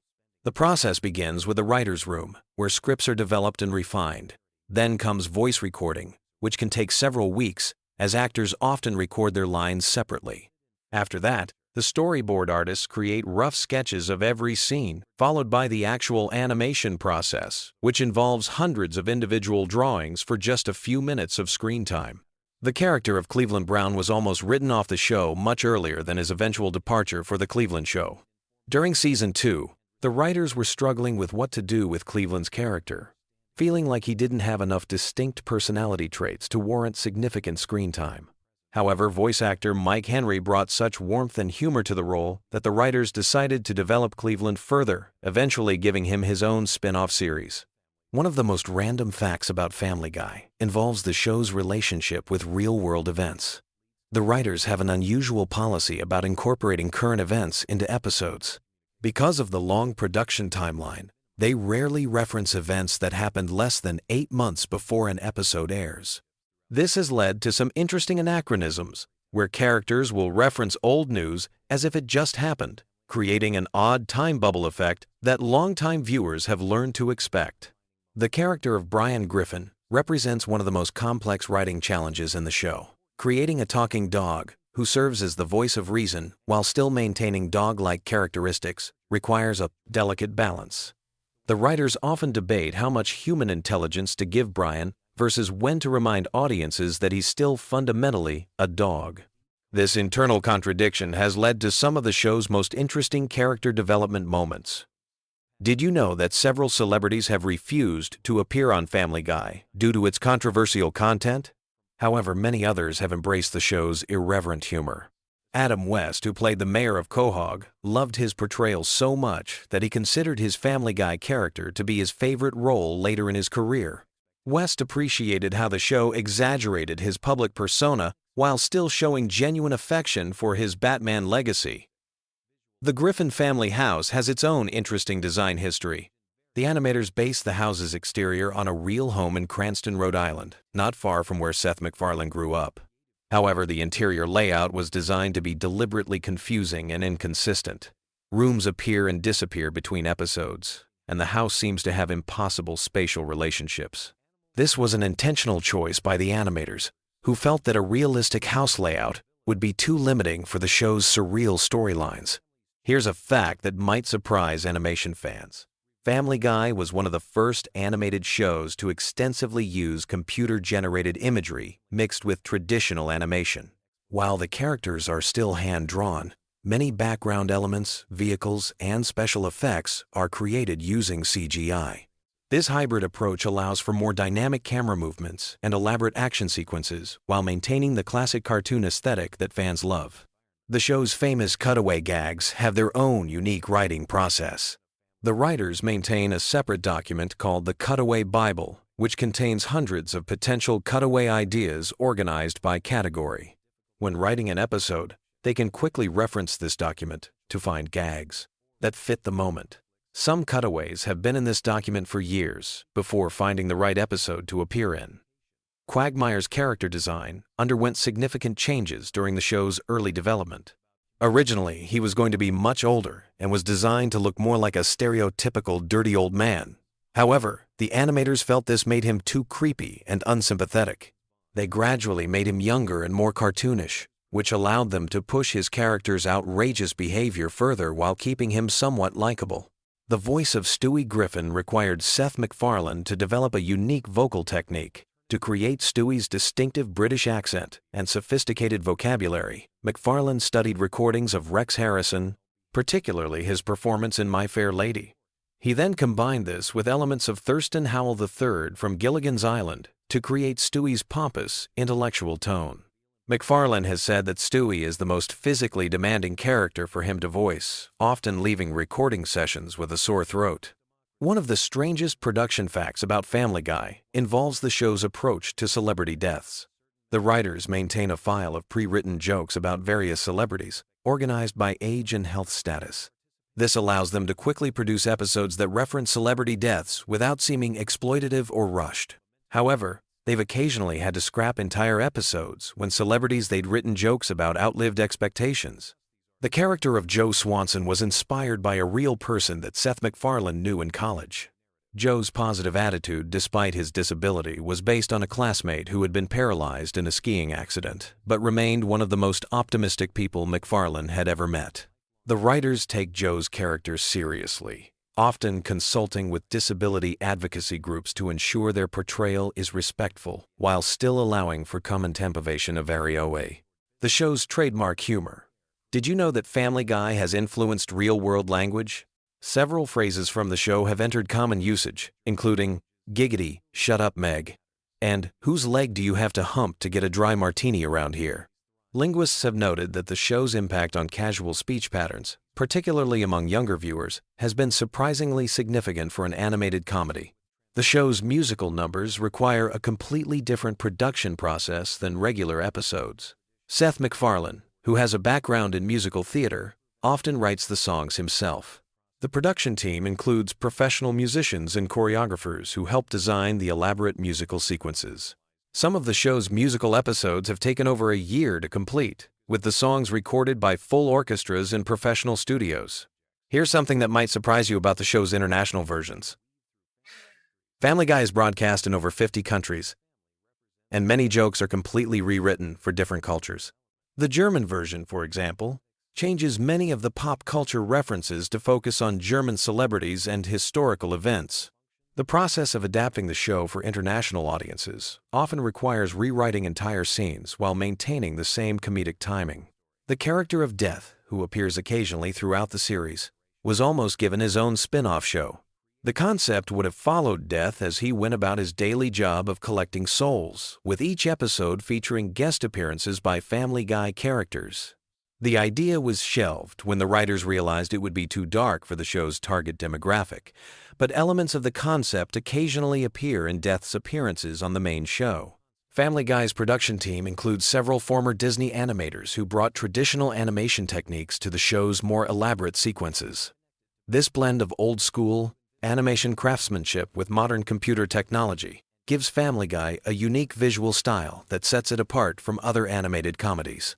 The animators often hide small details and Easter eggs in background scenes that only dedicated fans notice. The show's approach to time and continuity is deliberately inconsistent, but there's actually a method to the madness. The writers maintain what they call a flexible timeline, where characters can age or remain the same age depending on what serves the story best. This allows them to explore different aspects of characters without being locked into strict chronological progression. One final random fact to end our journey through the world of Family Guy. The show's theme song was originally much longer and included additional verses about each family member. The shortened version we know today was created for time constraints, but the full version occasionally appears in special episodes or DVD extras. Seth MacFarlane has mentioned that he'd love to do an entire episode featuring just the complete theme song with elaborate visuals for each verse. As we wrap up our exploration of these random Family Guy facts, remember that behind every animated comedy lies countless hours of creativity, planning, and attention to detail. Whether you're a longtime fan or just discovering the show, these behind-the-scenes glimpses reveal the incredible amount of work that goes into creating our favorite animated families. Sweet dreams, and maybe you'll dream of cutaway gags and chicken fights tonight. Until next time, keep exploring the fascinating worlds hidden within your favorite shows. Picture this. You're settling in for a cozy night, getting ready to drift off into dreamland, but instead of counting sheep, how about we count some truly wild facts about one of television's most unpredictable animated families? Tonight, we're diving deep into the bizarre, hilarious, and surprisingly intricate world of Family Guy, and trust me, by the end of this journey, you'll have enough random trivia rattling around in your brain to either help you fall asleep or keep you up all night wondering how Seth MacFarlane's mind works. Let's start with something that might surprise you about the show's origins. Family Guy almost never existed in the form we know today. Back in the late 90s, Seth MacFarlane was working at Hanna-Barbera, the legendary animation studio behind classics like The Flintstones and The Jetsons. He created a short film called The Life of Larry for his thesis project at the Rhode Island School of Design, which featured many of the characters who would eventually become the Griffin family. The short was so impressive that it caught the attention of Fox executives, but here's where it gets interesting. MacFarlane was only 24 years old when he pitched the show, making him one of the youngest creators in television history to get a primetime animated series greenlit. The original concept was quite different from what we see today. Peter Griffin was initially going to be much more of a traditional sitcom dad. Think more like Homer Simpson, but without the yellow skin. The character's personality evolved significantly during the development process, becoming the lovably obnoxious and often controversial figure we know now. MacFarlane has mentioned in interviews that he drew inspiration from his own father's mannerisms and speech patterns, particularly the distinctive Rhode Island accent that Peter sports throughout the series. Here's a fact that might make you appreciate the show's complexity a bit more surface. The average Family Guy episode contains over 300 individual drawings. Each 22-minute episode requires thousands of hours of work from dozens of artists, animators, and voice actors. The animation process alone takes approximately 8 months from initial script to final product, which explains why the show's production schedule is so carefully planned out years in advance. Speaking of voice acting, Seth MacFarlane performs the voices of 4 main characters: Peter, Brian, Stewie, and Glenn Quagmire. But here's something that might blow your mind. He records all of their dialogue separately, often having conversations with himself that last for hours.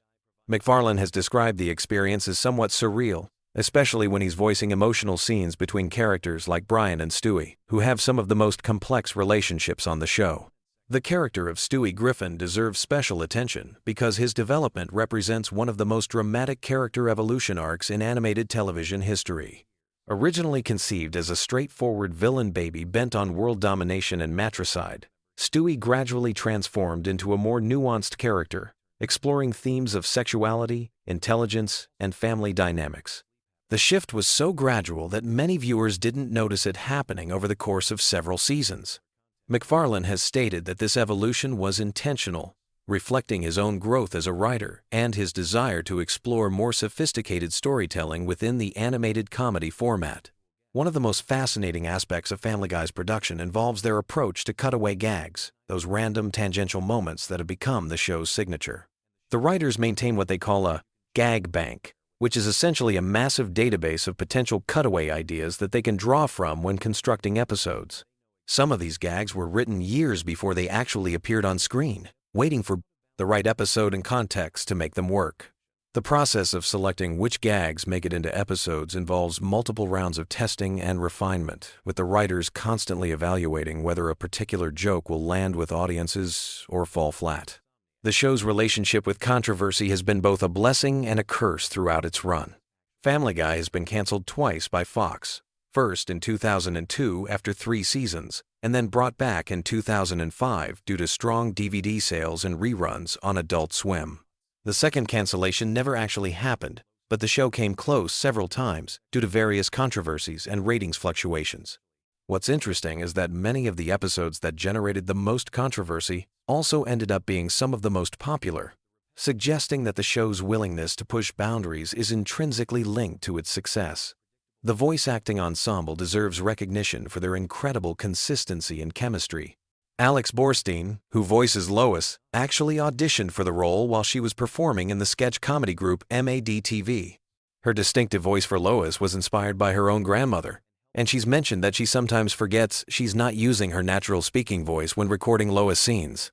Mila Kunis, who voices Meg, was only 14 years old when she started on the show, making her one of the youngest voice actors to land a major role in prime-time animation.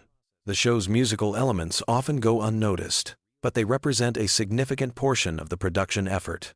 Family Guy features more original music than most animated series, with MacFarlane himself composing many of the songs and musical numbers. His background in musical theater strongly influences these segments, and many episodes feature elaborate musical sequences that require additional voice actors, musicians, and extended animation sequences. The episode Road to the Multiverse alone featured over 40 different animation styles and required nearly double the typical production time. Here's something that might surprise fans of the show's seemingly random humor. Family Guy episodes are actually meticulously structured according to classical comedy writing principles. Each episode follows a 3-act structure with carefully planned pacing and timing. The cutaway gags aren't randomly inserted. They're strategically placed to provide relief from main plot tension or to enhance particular jokes. The writers spend considerable time in the editing process, adjusting the timing of these elements to maximize comedic impact. The show's impact on popular culture extends far beyond television. Family Guy has spawned countless internet memes, influenced other animated series, and even affected the way people communicate online. Phrases like, "Oh my God, who the hell cares?" and "What the deuce?" have entered common usage, and the show's irreverent style has influenced everything from advertising to political commentary. The series has also been credited with helping to revive interest in animated comedy among adult audiences, paving the way for shows like Rick and Morty and BoJack Horseman. One of the most technically impressive aspects of Family Guy involves their approach to celebrity impressions and guest voices. The show has featured hundreds of celebrity guest stars over the years, but what's remarkable is how they integrate these appearances into the show's established comic rhythm. Many celebrities have mentioned that recording for Family Guy requires a different approach than traditional voice acting because the timing and delivery style is so specific to the show's aesthetic. The international versions of Family Guy present fascinating variations on the original concept. In different countries, certain cultural references are modified or replaced entirely to make sense to local audiences. The German version, for example, includes completely different cutaway gags that reference German culture and history.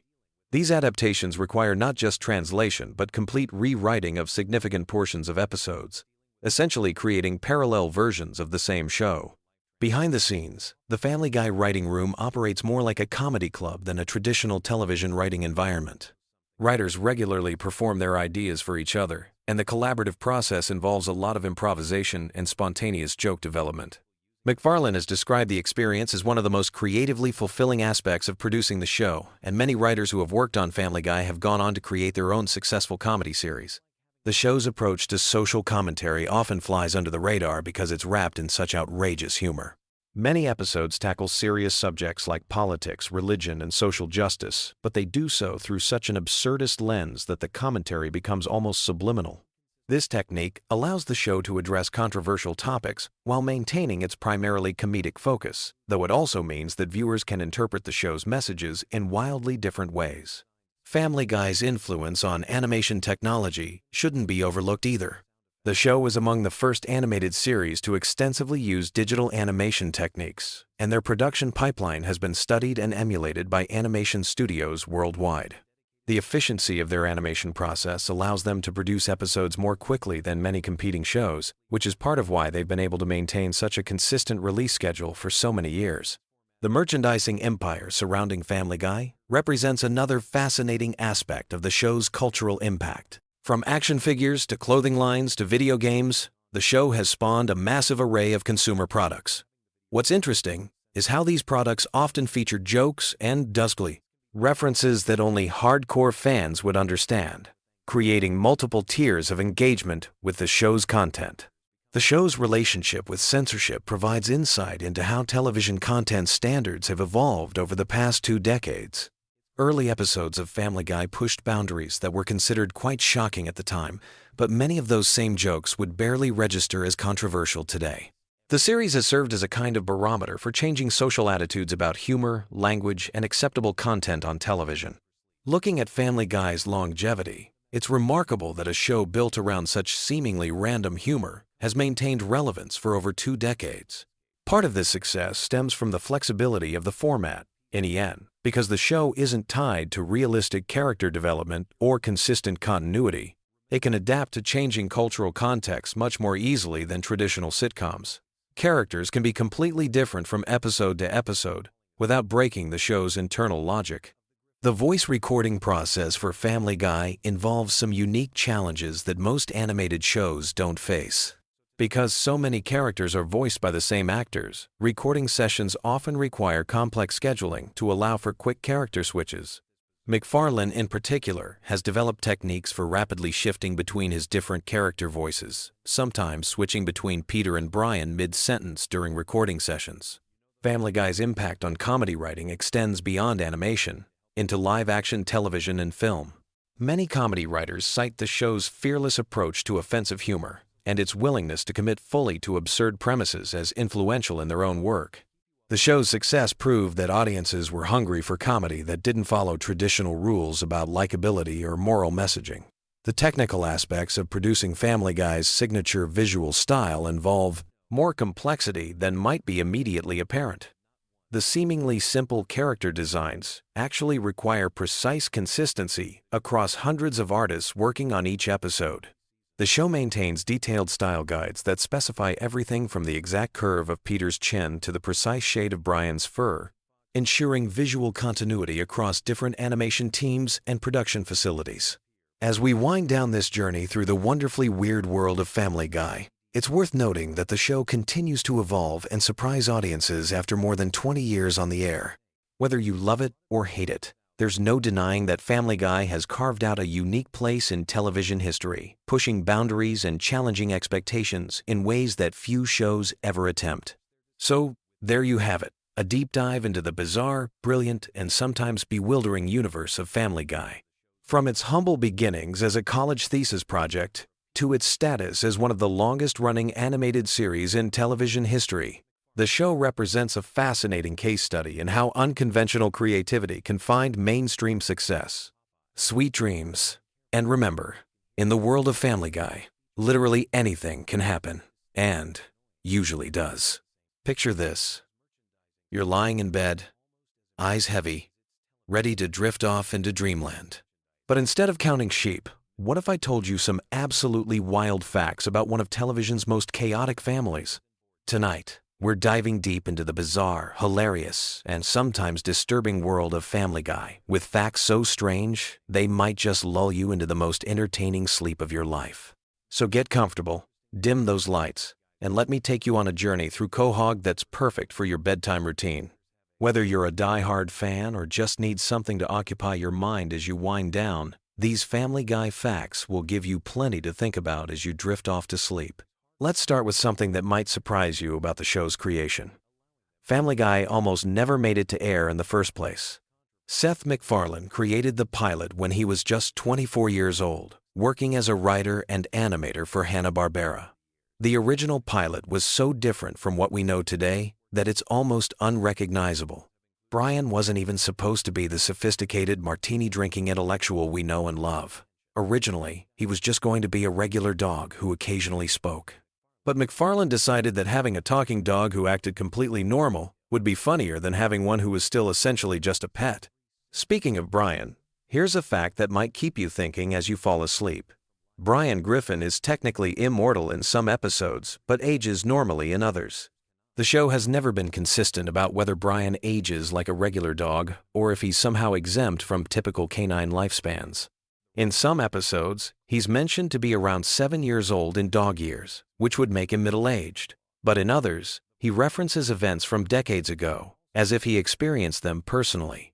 This inconsistency is just one of many things that make Family Guy's continuity so fascinatingly chaotic. Now, let's talk about Stewie Griffin, the baby genius with questionable intentions. Did you know that Stewie's sexuality has been a subject of debate not just among fans but actually within the show's writing room? Seth MacFarlane has stated in interviews that Stewie is meant to be gay, but the character's sexuality has been portrayed inconsistently throughout the series.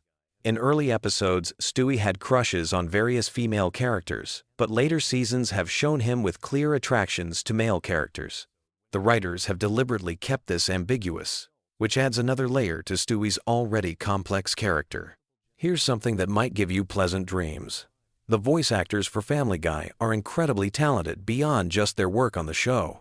Seth MacFarlane, who voices Peter, Brian, and Stewie, is also an accomplished singer who has released several jazz albums. His singing voice is so good that he's performed with major orchestras and has even done tribute concerts to classic crooners like Frank Sinatra. Imagine Peter Griffin serenading you to sleep with smooth jazz standards. Let's dive into some facts about the show's most controversial character, Peter Griffin himself. Peter's weight has been a running gag throughout the series, but did you know that his exact weight has been mentioned multiple times with wildly different numbers? In some episodes, he's said to weigh around 270 pounds, while in others, the number jumps to over 300. The inconsistency is intentional, reflecting how the show treats Peter's physical characteristics as fluid depending on what's funniest for any given episode. Peter's job history is another source of endless entertainment and confusion. Throughout the series, he's worked at a toy factory, a brewery, various other random jobs, and has even been unemployed for extended periods. But here's what's interesting. The show never explains how the Griffin family maintains their lifestyle during Peter's unemployed periods. They live in a decent house in what appears to be a middle-class neighborhood, yet Peter's employment status seems to have no impact on their standard of living. It's one of those cartoon logic elements that you just have to accept. Speaking of the Griffin house, have you ever noticed that the layout seems to change between episodes? Sometimes there are rooms that appear out of nowhere, and other times, familiar rooms seem to vanish. The basement, in particular, seems to change size and purpose depending on the episode's needs. In some episodes, it's a small storage space, while in others, it's large enough to hold elaborate contraptions or even entire gatherings. This kind of flexible architecture is common in animated shows, but Family Guy takes it to particularly absurd lengths. Let's talk about Meg Griffin, the family's perpetual punching bag. Here's a fact that might surprise you. Meg was originally supposed to be the most normal character in the family, serving as the audience's point of view into this chaotic household. But as the show evolved, the writers found it funnier to make her the target of everyone's abuse. This shift happened gradually over the first few seasons, and by the time it was fully established, Meg had transformed from a relatable teenager into a character whose suffering was played for laughs. The voice of Meg has also changed throughout the series. Originally voiced by Lacey Chabert, the role was taken over by Mila Kunis starting in Season 2. The transition was so seamless that many viewers didn't even notice the change. Kunis was actually still a teenager when she started voicing Meg, making her closer in age to the character than most voice actors are to their animated counterparts. Here's a soothing fact about the show's animation style. Family Guy uses a technique called cutaway gags that allows for infinite creative possibilities. These brief segments, usually introduced by phrases like, "This is worse than the time," allow the animators to create completely different scenarios, time periods, and art styles within a single episode. Some of these cutaways reference obscure pop culture moments, while others create entirely fictional scenarios. The animators have said that creating these cutaways is one of the most enjoyable parts of working on the show because there are virtually no limitations on what they can create. Let's discuss some facts about Quahog, the fictional Rhode Island town where the Griffins live. The town's name is actually a type of clam, which is fitting given Rhode Island's coastal location. But here's what's interesting. The geography of Quahog seems to change depending on the episode's needs. Sometimes it's portrayed as a small town where everyone knows each other, while other times it seems large enough to support multiple shopping districts, airports, and major venues. The town has everything from a small town feel to big city amenities, depending on what the plot requires. The Drunken Clam, the bar where Peter and his friends hang out, is based on real bars that McFarlane frequented during his college years. The atmosphere and the type of conversations that happen there are drawn from McFarlane's actual experiences, which explains why the dialogue often feels so authentic despite the absurd situations. Here's something that might help you drift off. The show's theme song is intentionally designed to be catchy and memorable, but it's also shorter than most television theme songs. This was a deliberate choice to maximize the amount of time available for actual content in each episode. The brevity of the theme song allows for more jokes and story development, which is part of why Family Guy episodes often feel packed with content. Let's talk about some of the show's recurring characters and their origins. Glenn Quagmire, the Griffins' oversexed neighbor, was originally conceived as a minor character who would appear occasionally, but the writers found his character so entertaining that he became a regular part of the cast. His distinctive laugh and catchphrase, "giggity," weren't in the original character design, but developed naturally as the voice actor, Seth MacFarlane, experimented with the character's vocal patterns. Cleveland Brown, Peter's friend who eventually got his own spin-off show, was originally going to be a very different character. The writers initially conceived him as being more similar to Peter in personality, but they decided it would be funnier to make him the calm, rational member of the group. This decision led to Cleveland becoming the voice of reason among Peter's friends, often serving as a counterbalance to their more outrageous behavior. Joe Swanson, the paraplegic police officer, was created to add diversity to the show's cast, but the writers were careful to make his disability just one aspect of his character rather than his defining trait. In many episodes, Joe is the most competent and heroic character, often solving problems that the other characters can't handle. His wheelchair is rarely portrayed as a limitation, and he's often shown doing things that would be impossible for anyone, disabled or not. Here's a relaxing fact about the show's production schedule. Family Guy episodes are typically produced months in advance, which allows the animators and voice actors to take their time perfecting each episode. Unlike live-action shows that have to rush to meet weekly deadlines, animated shows like Family Guy can spend weeks on individual scenes, ensuring that every joke lands and every visual gag is perfectly timed. The show's writer's room operates on a collaborative system where anyone can contribute ideas, regardless of their official role on the show. This has led to some of the show's most memorable moments coming from unexpected sources. Sometimes the person responsible for continuity might suggest a joke that becomes central to an episode, or a voice actor might improvise a line that becomes a recurring catchphrase. Let's discuss some facts about the show's cultural impact that might give you something peaceful to think about as you fall asleep. Family Guy has been translated into dozens of languages, and each version faces the challenge of adapting American cultural references for international audiences. Some jokes that work perfectly in English become completely different jokes in other languages, while others are replaced entirely with references that local audiences will understand. The show's influence on internet culture has been enormous. Many of Family Guy's cutaway gags and memorable quotes have become memes that spread far beyond the show's original audience. The phrase, "Oh no," in Peter's distinctive voice, for example, became a popular reaction GIF used in contexts that have nothing to do with the show itself. Here's something interesting about the show's approach to celebrity guest stars. Unlike many animated shows that cast celebrities to voice characters similar to themselves, Family Guy often has famous people voice characters that are completely different from their real personalities. This approach has led to some surprising and entertaining performances that showcase different sides of well-known actors and musicians. The show's approach to continuity is deliberately inconsistent, which actually makes it more relaxing to watch in some ways. You don't need to remember every detail from previous episodes to understand what's happening, because the show often contradicts its own established facts for the sake of a good joke. This means you can watch episodes in any order and still enjoy them fully, which is perfect for casual viewing or when you're trying to wind down. Let's talk about some facts about the show's music and sound design. Family Guy employs a full orchestra for many of its musical numbers, which is unusual for an animated television series. This attention to musical detail means that even throwaway songs and cutaway gags are often surprisingly well-produced and catchy. The show's composers have backgrounds in both television and theatrical music, which explains why many of the musical segments feel like they could work on stage. The sound effects in Family Guy are often created in unusual ways. The iconic sound of Peter falling down and hurting himself, which happens in almost every episode, is actually a combination of several different sounds layered together. The voice actors often provide their own sound effects during recording sessions, which gives the show a more organic feel than if all the sounds were added in post-production. Here's a fact that might help you smile as you drift off. The show's animators often hide small details in backgrounds that only the most observant viewers will notice. These Easter eggs can be anything from references to other shows, inside jokes among the production staff, or even tiny animations that have nothing to do with the main story.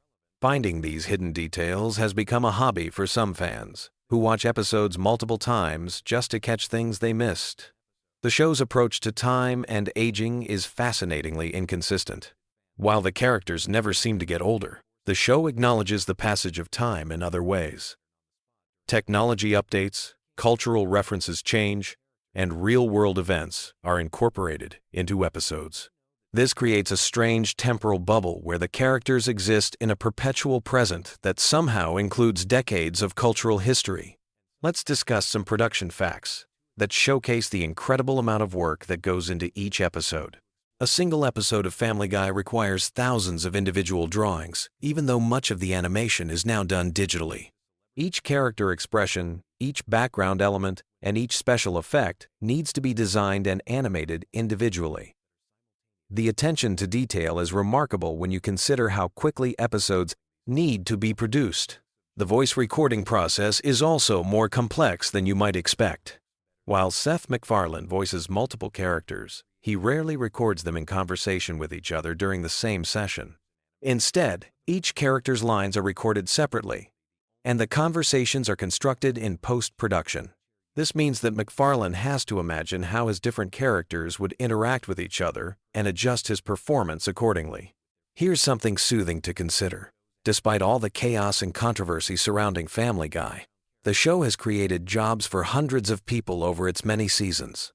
Animators, voice actors, writers, musicians, sound engineers, and countless other professionals have built careers working on this show.